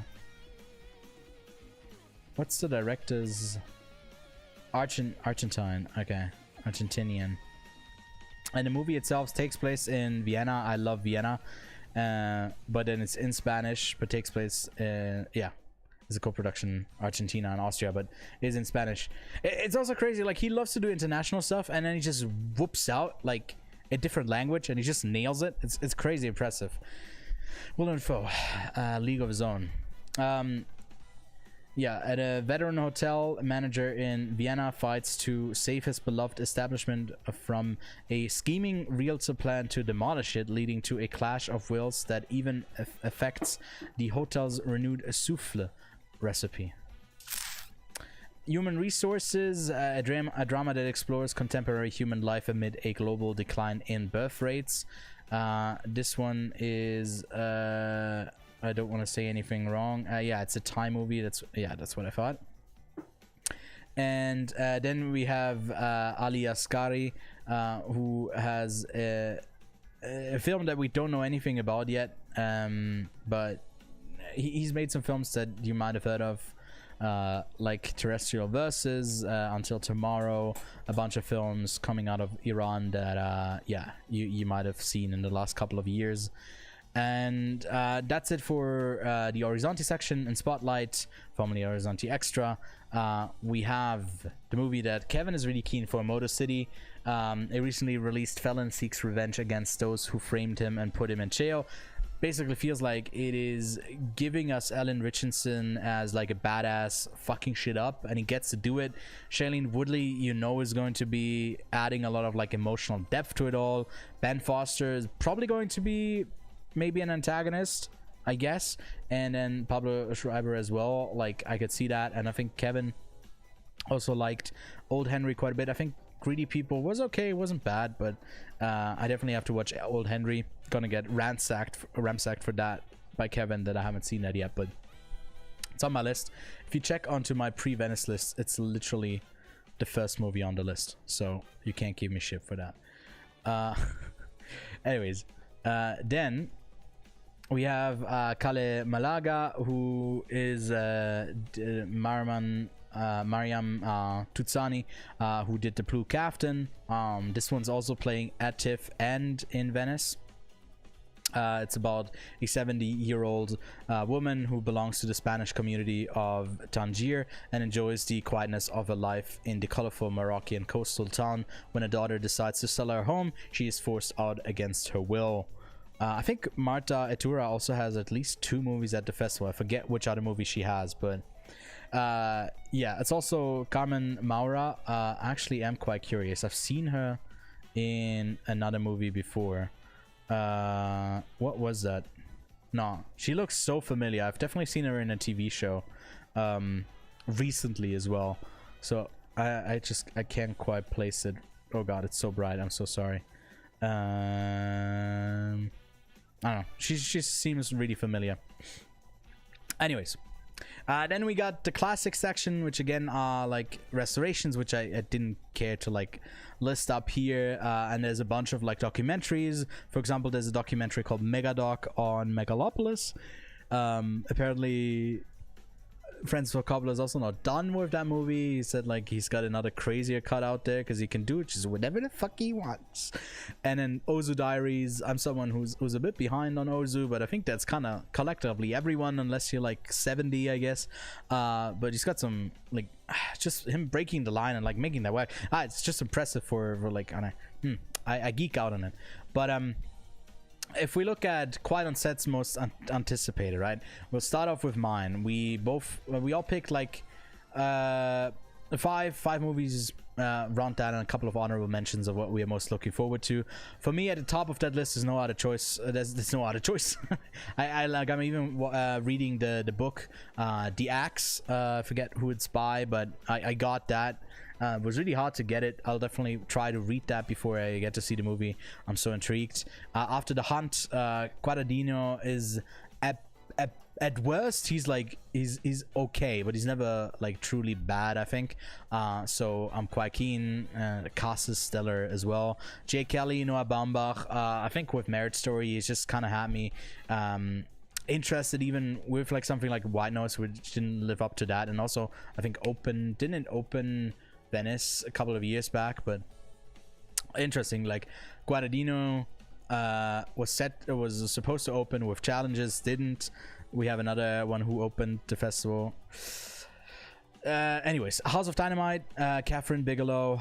I'm there. Give me a good thriller. Give me a good political thriller. I'm here for it. I'm so keen. Father, Mother, Sister, Brother. I have to watch more Jim Jarmusch, but I already know that I'm going to love it, so that's in there. And then we have Late Fame, sounded really intriguing to me. Frankenstein, The Smashing Machine, Begonia, and The Testament of Anne Lee. I gotta say, I got a very much like an English focus here, but these festivals are especially there for me to say like, oh my god, what kind of pathetic little loser are you, only watching the Americaboo stuff? You gotta watch more international stuff. Look at these Italian movies that are actually pretty good. That's what this festival is for, and hopefully I can talk about it. And it's really funny that Mumo Meadows is not playing or something like that. No, it's the credits. Okay. Wait, this one's a good one. But yeah, hopefully we can present you like the most intriguing films from the festival, and hopefully they get picked up and you get to see them down the line as well. Kevin also gave me his list. Sorry, oh shit, I meant to reveal it one by one as well, but hey, we'll go all at once. He has No Other Choice at the top as well. Then he's got like Scarlet. I'm surprised honestly that Motor City and Scarlet are that high up. House of Dynamite, and I guess because it's action sci-fi thing, that's what sounds intriguing to you, Kev. So Chien 51 is in there. You also got Frankenstein, Silent Friend, Il Maestro, the Danish movie with Mads Mikkelsen. You tried to trick me to get to say it. I'm not going to. Jay Kelly, The Wizard of the Kremlin, which is also high up for me. I just ran out of space to not like list too many movies. But again, I think easily I'm excited for about like 25 to 30 movies at this festival, which is, I don't know if I can say that in the last couple of years that it's been the same. So I'm so looking forward to it. Hopefully we still are waiting on confirmation, but we are likely going with 2 new members of the podcast. Not the actual members of the channel, but more to cover this festival. both coming from the side over from Belgium, alongside Kevin, and they also gave us a bit of a list of what they're most looking forward to. First up, Luca will hopefully be joining us, fingers crossed. Actually, all of us, fingers crossed. I literally called the press office today and they were like, we'll do it, and then they were on Italian time, so maybe they get back to me by Friday. I don't know. Anyways, his most anticipated is House of Dynamite, Jay Kelly, Frankenstein, After the Hunt, The Smashing Machine, and he's got some honorable mentions for Begonia, La Grazia, Dead Man's Wire, Chien 51, No Other Choice, In the Hand of Dante, and The Wizard of the Kremlin. You can see there's a bit of like a correlation of what we're most looking forward to, but hopefully we'll make some fun discoveries as well. And then Phoebe is also joining us. She only gave us 2 films. She might also be just mainly in the background working for us. You might see her on the social media. Definitely go follow us there if you want to keep up to date with like thoughts coming out of the theater and stuff we list on Letterboxd and on our website. To keep up to date, definitely subscribe and all of that to not miss out. But she's most looking forward to Begonia and Frankenstein, which is honestly so valid.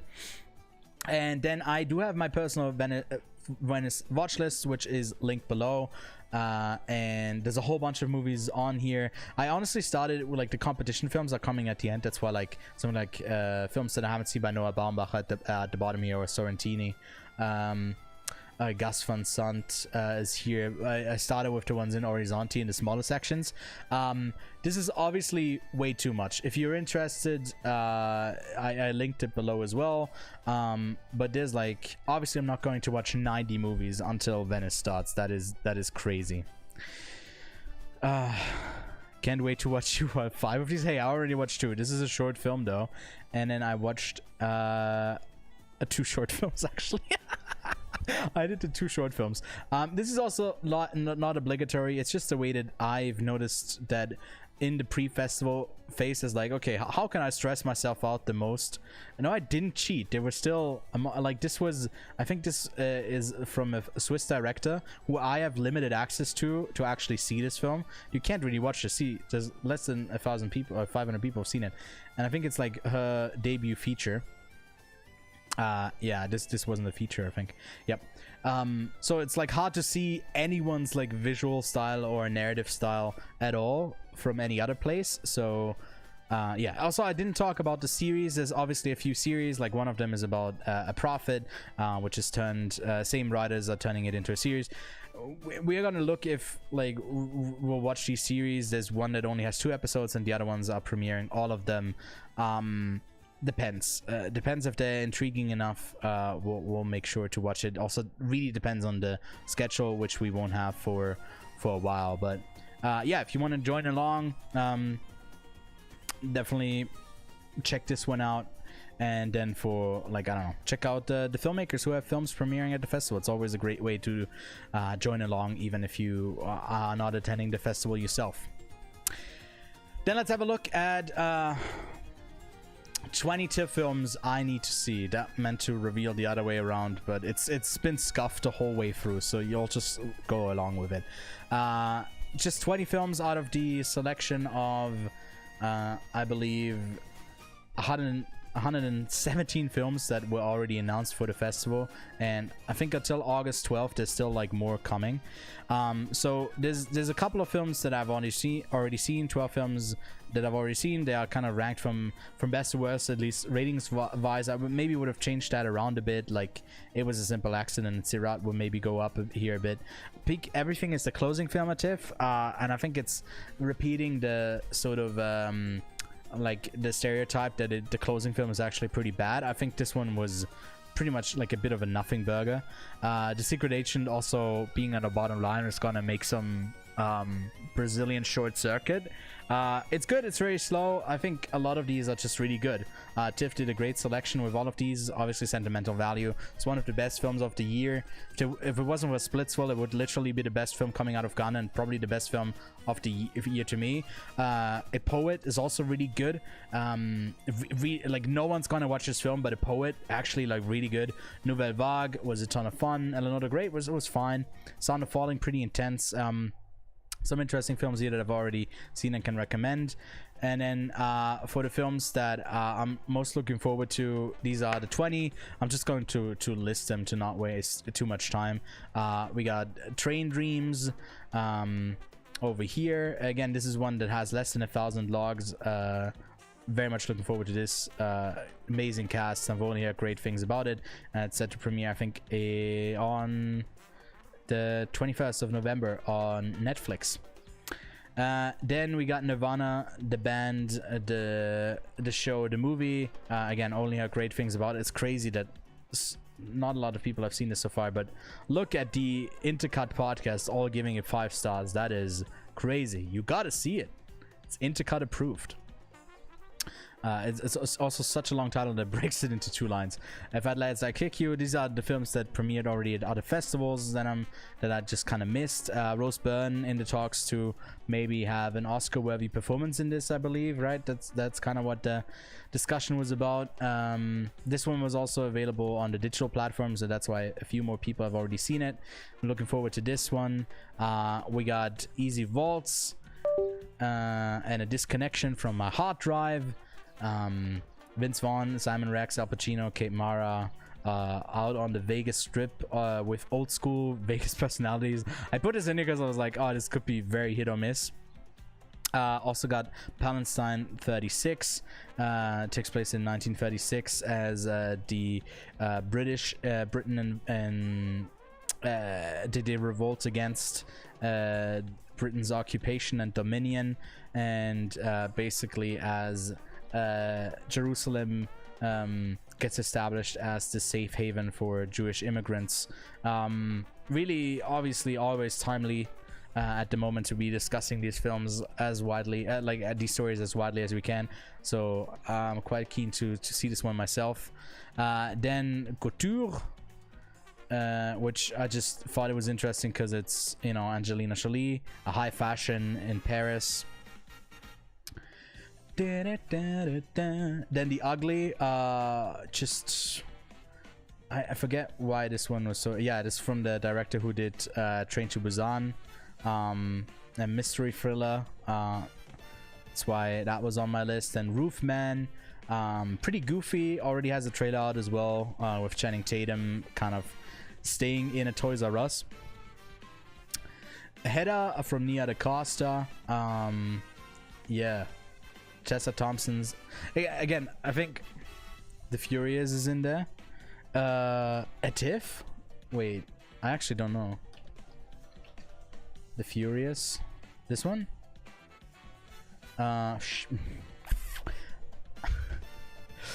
21 movies from TIFF. I can't wait. Okay, I Enter the Fat Dragon. Oh god. Okay. Kevin, you're gonna send me on a deep dive to get familiar with Kenji. Don't want to say his last name because I might slip up. But yeah, it's in there now. Hedda also looks interesting, and then Steve, Hedda and Steve. This one's just a lead performance from Cillian Murphy, also with the director who did Small Things Like These, Patrick, which I haven't seen, but just him working with Team Milans and Cillian Murphy has me intrigued. Also Little Sims, love the music.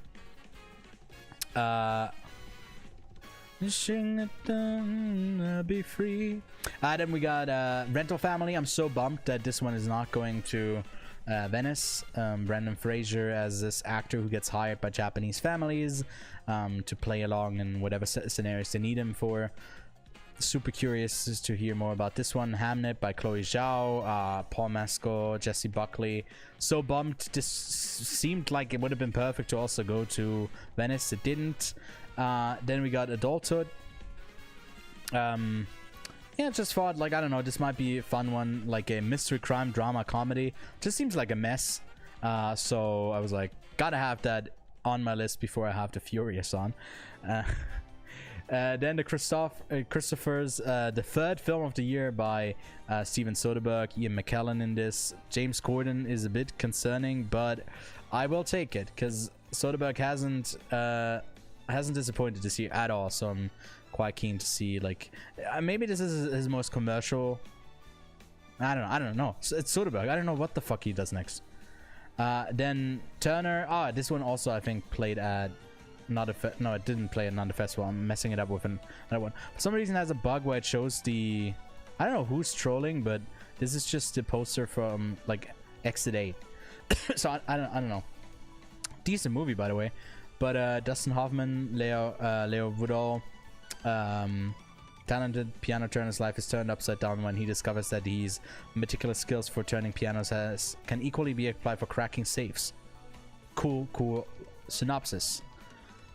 Mile and Kicks. This is with Bobby Ferreira. Takes place in Montreal in 2011. Indie music scene. Honestly, say less. I'm intrigued. Bad Apples. Saoirse Ronan's latest film. Again, that's why I'm interested. Then Good Fortune. This one's with Keanu Reeves. Already has a trailer out from Aziz Ansari, who, you know, you might know from his roles in the what's it called, like the Office-like sitcom, but at other place. Anyways, more as an actor, but he's got his is it his debut feature? It's his debut feature. Seth Rogen, he stars himself. Keke Palmer, looks pretty fun. Nuremberg, who is it the director? I know. No, okay, I haven't seen any of their stuff, if it's even a feature. But Russell Crowe, Rami Malek, Leo Woodall again. American Psychiatrist. This just looks like a big historical movie that is for the dads, and I consider myself a dad. I consider myself a dad in spirit, so at least movie taste wise sometimes is when it comes to history.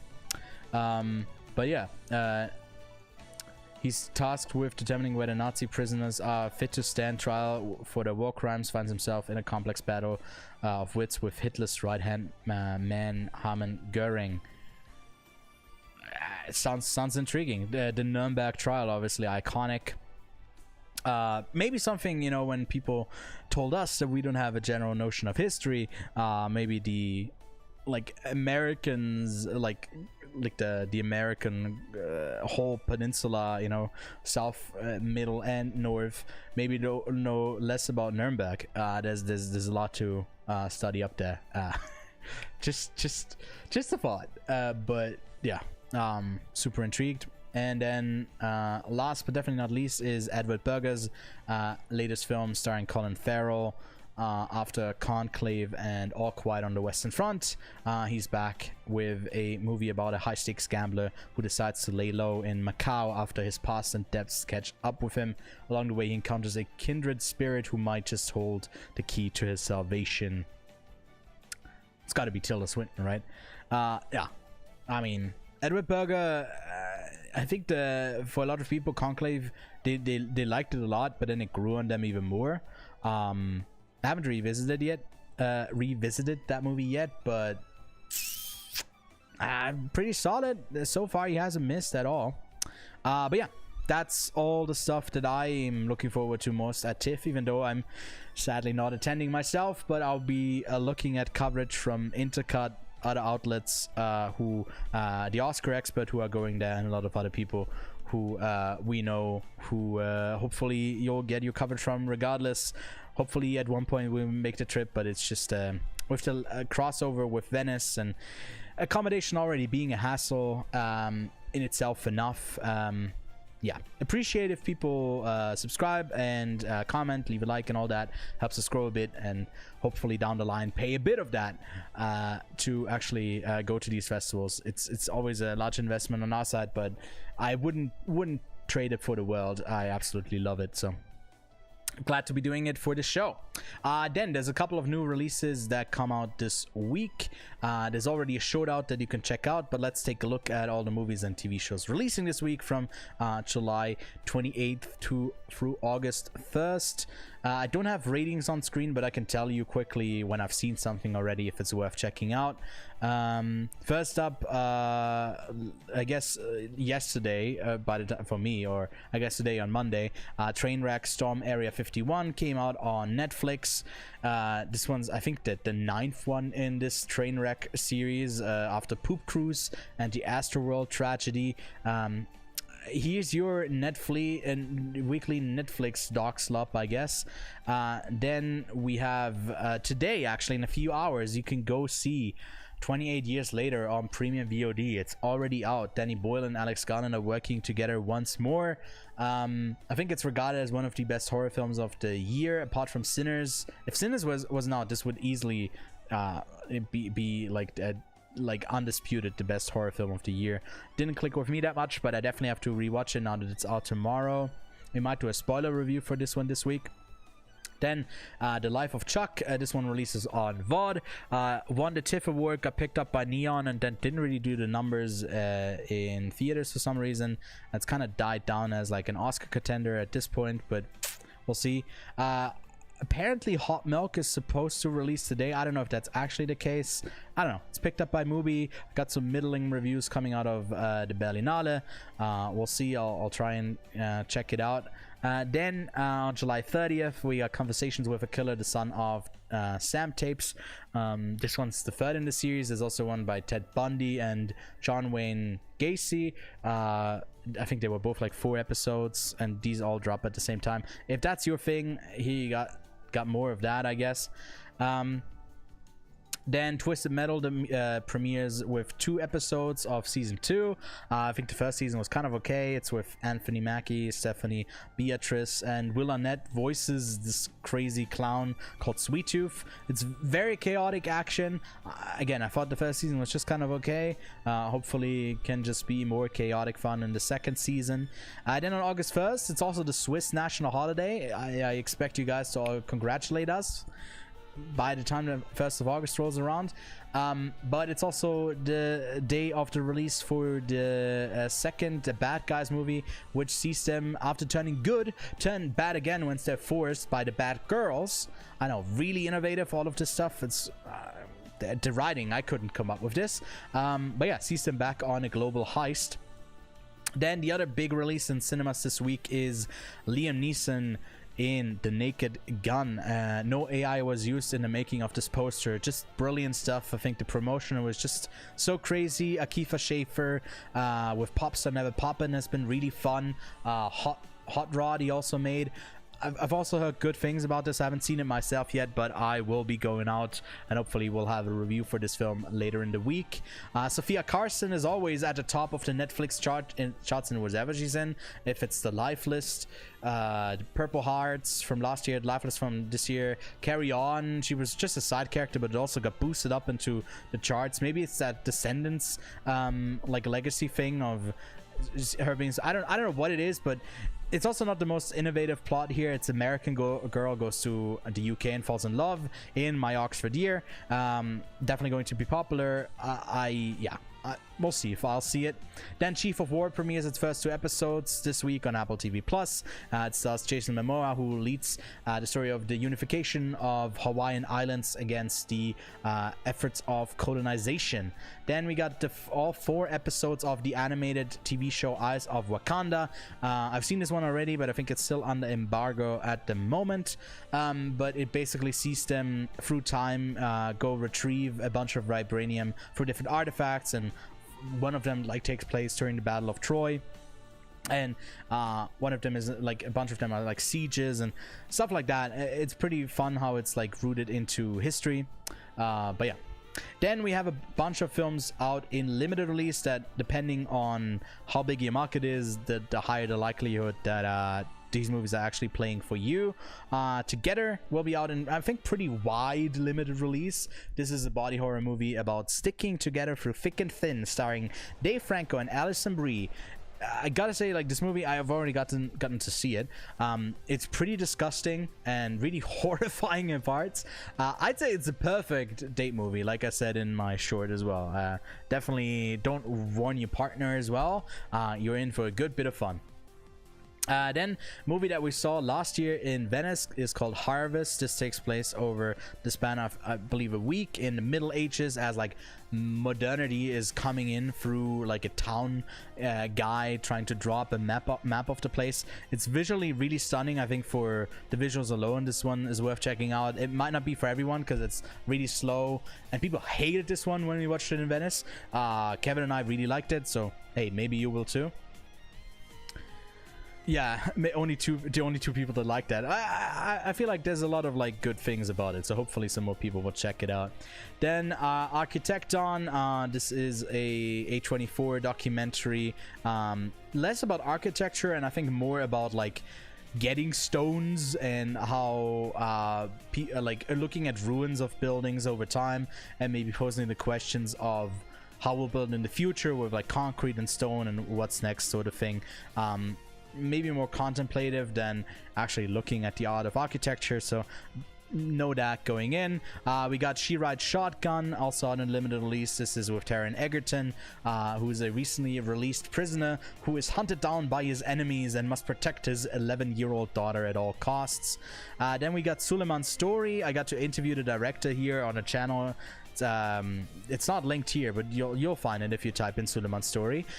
This one premiered in Cannes last year and is finally out in theaters in the States. It's about an asylum worker who's illegally doing work as the bike delivery driver for food bike delivery driver, and it definitely gives you a different view of Paris. A lot of it is shot with the director and like the camera guy on like two different bikes behind Suleiman, and like it gets some really interesting shots in there, very dynamic. They actually shot in the city, with the city like not closing anything down, just like shooting the town as it is, the city as it is.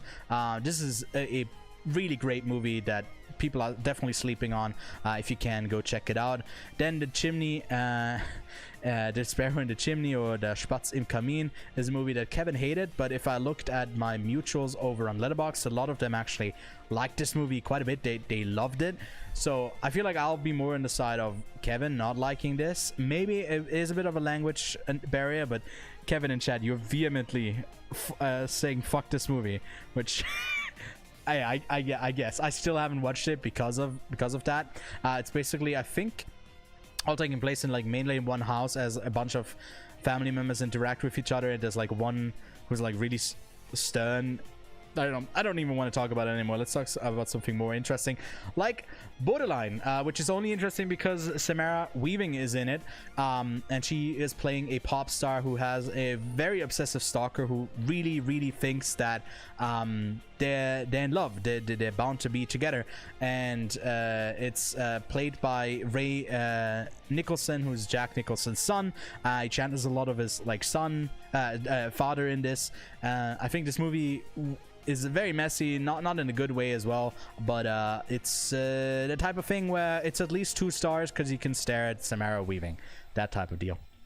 Then over on HBO Max or whatever it's called is the latest Final Destination film, Bloodlines. This one's kind of tying together all of the storylines in a way that is super fun. If you're a fan of the franchise, you've already seen this. Who are we kidding? But this is your time to rewatch it. I definitely will be rewatching it. I think never mind. It is, I guess, already out on VOD. It has been for a while. But now, if you have HBO Max, you can go see it without an additional cost, and you can kind of go back and rewatch the kills and the setups. That's the most fun about this franchise, so there you go. Then on August 2nd, one day after the Swiss national holiday, and I think it's kind of symbolic for what this movie is a Swiss folktale called Willem Tell, about a guy who is forced to shoot the apple of his son's with like an Armbrust. I don't know what it's called in English, actually. Crossbow. This one's just an action movie. It is odd. There's action in it, and yeah, it's just weird. It was decent. They premiered it at a Swiss film festival, which is bizarre. Klaus Bang is in it, and that's about all I gotta say about it. And then Fathom Events is re-releasing Sunset Boulevard, a movie from the 1950s in black and white. Billy Wilder. If you haven't seen it already, this is definitely one that, you know, could be very fun to watch on the big screen. I've heard some good and bad things about Fathom Events, that sometimes the like image quality, they just have like a really low a low effort print. They obviously don't have like have it on film, but sometimes I think they have pretty like DVD level type. I don't know. I don't know if that's actually true. I've heard some really bad things about it, but if you can, watching it on a big screen is definitely better than at home, probably. But yeah, Sunset Boulevard is pretty iconic. yeah, that's all the releases of the week. Let's have a look quickly at our own content schedule. With it changing on the channel, a few things in the way. Does my man have an action movie for us this week? I mean, do you want me to shout out a movie? I can. I mean, technically, it was out already. Kevin coming in with the clutch of giving us an extra movie to recommend. Sure, I'll do it. There you go. Ghost Killer. I narrowly bumped it down from like a 4 to a 3.5, okay? Kevin told me to watch this one. The premise of this is that a hitman gets killed and then his ghost gets possessed by Akari Takaisha, Fumuki's character. She was also in Baby Assassins in a lead role, and here she has to play someone who's possessed and then talks to herself through this other person who no one else can see but her. And he's really good at fighting, so he's controlling her when they like bond with their hands. And then there's a lot of like tactical one-on-one hand fighting. There's some knife stuff. There's lesser like shooting pistol things or machine guns, but really great hand-to-hand combat. A lot of scenes that hold on. Like if you like action, and I'm not the biggest action fan, so Kevin can vouch for this even though he hasn't seen this film yet. This just delivers on everything you want out of like an action film. It is a bit too silly at parts where like it came down for me a bit, just how sappy it got, but the action is like probably the best like action scenes of the year. Took a long way to say that. Anyways, back to our own schedule. This is an example week going forward. On Monday we're gonna have these news live streams. They're not gonna be as, how long have we been live? For 2 hours. I don't plan on them being this long all the time, but it was a lot of TIFF, a lot of Venice. We'll discuss something a bit further. They should be around an hour, but I also don't want them to feel like they used to, where I'm just rattling through a ton of news items without properly getting to discuss them. I think that sort of would be better in video form, but as a live stream, that interactivity is ultimately, I think, what serves it better. Each week you'll also get the short that released earlier today on our socials and on YouTube here as well, going over the new releases. I actually had to record that twice because my first go around was way too long, and I noticed that I can just list them. I can't really talk about them more, so it's actually a nice balance that I get to yap even more, because my voice is about to go out, but it hasn't gone out yet. So that tells me, for my podcasting brain, I haven't talked enough yet because my voice is still here, right? Then Monday, then Tuesday through Friday, maybe even sometimes a bit longer. Like days wise, you get reviews. This week that might be for Together or some other niche film. Also throughout the week, we are doing VOD recommendations and other movies that are not getting a full-on review, but we're just going to introduce them. Something that we want to do a bit more often to get people out in theaters, other than like watching like a review of us like breaking it down, if that makes sense. Every other Friday, apart from this week, which actually the podcast is going to come out on a Saturday or Sunday. It's not 100% yet. The podcast is coming back this week. Yes, this week it's coming back bi-weekly on Friday, at least for the first 2 months. Then we're going to look at if it's actually going to stay that way, if we change it back to weekly, if it goes to monthly, we'll see. We're going to talk about that this week, so definitely stay tuned for that a bit more in detail on the podcast, where Lachlan, Kevin, and I will be talking about that. Actually, I'll get to that in a second. And then on Saturday and Sunday, maybe sometimes on Monday, potentially even on Friday, depending on when we are seeing something. Instead of doing the reviews that we used to do, Lachlan and I on the podcast that are a bit more in-depth and spoiler-filled, we are going to do them as separate videos over the weekend when people have had a chance to go see a film. So that's kind of the pitch for this new version of this channel. So for this week, we've had the movies news Monday today, the new releases of the week.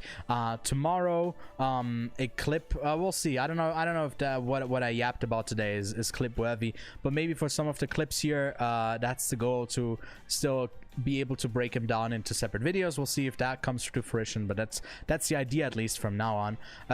For now, then on the 31st, you are getting the whole release schedule as a video here for the rest of August. On August 2nd, That's the Saturday.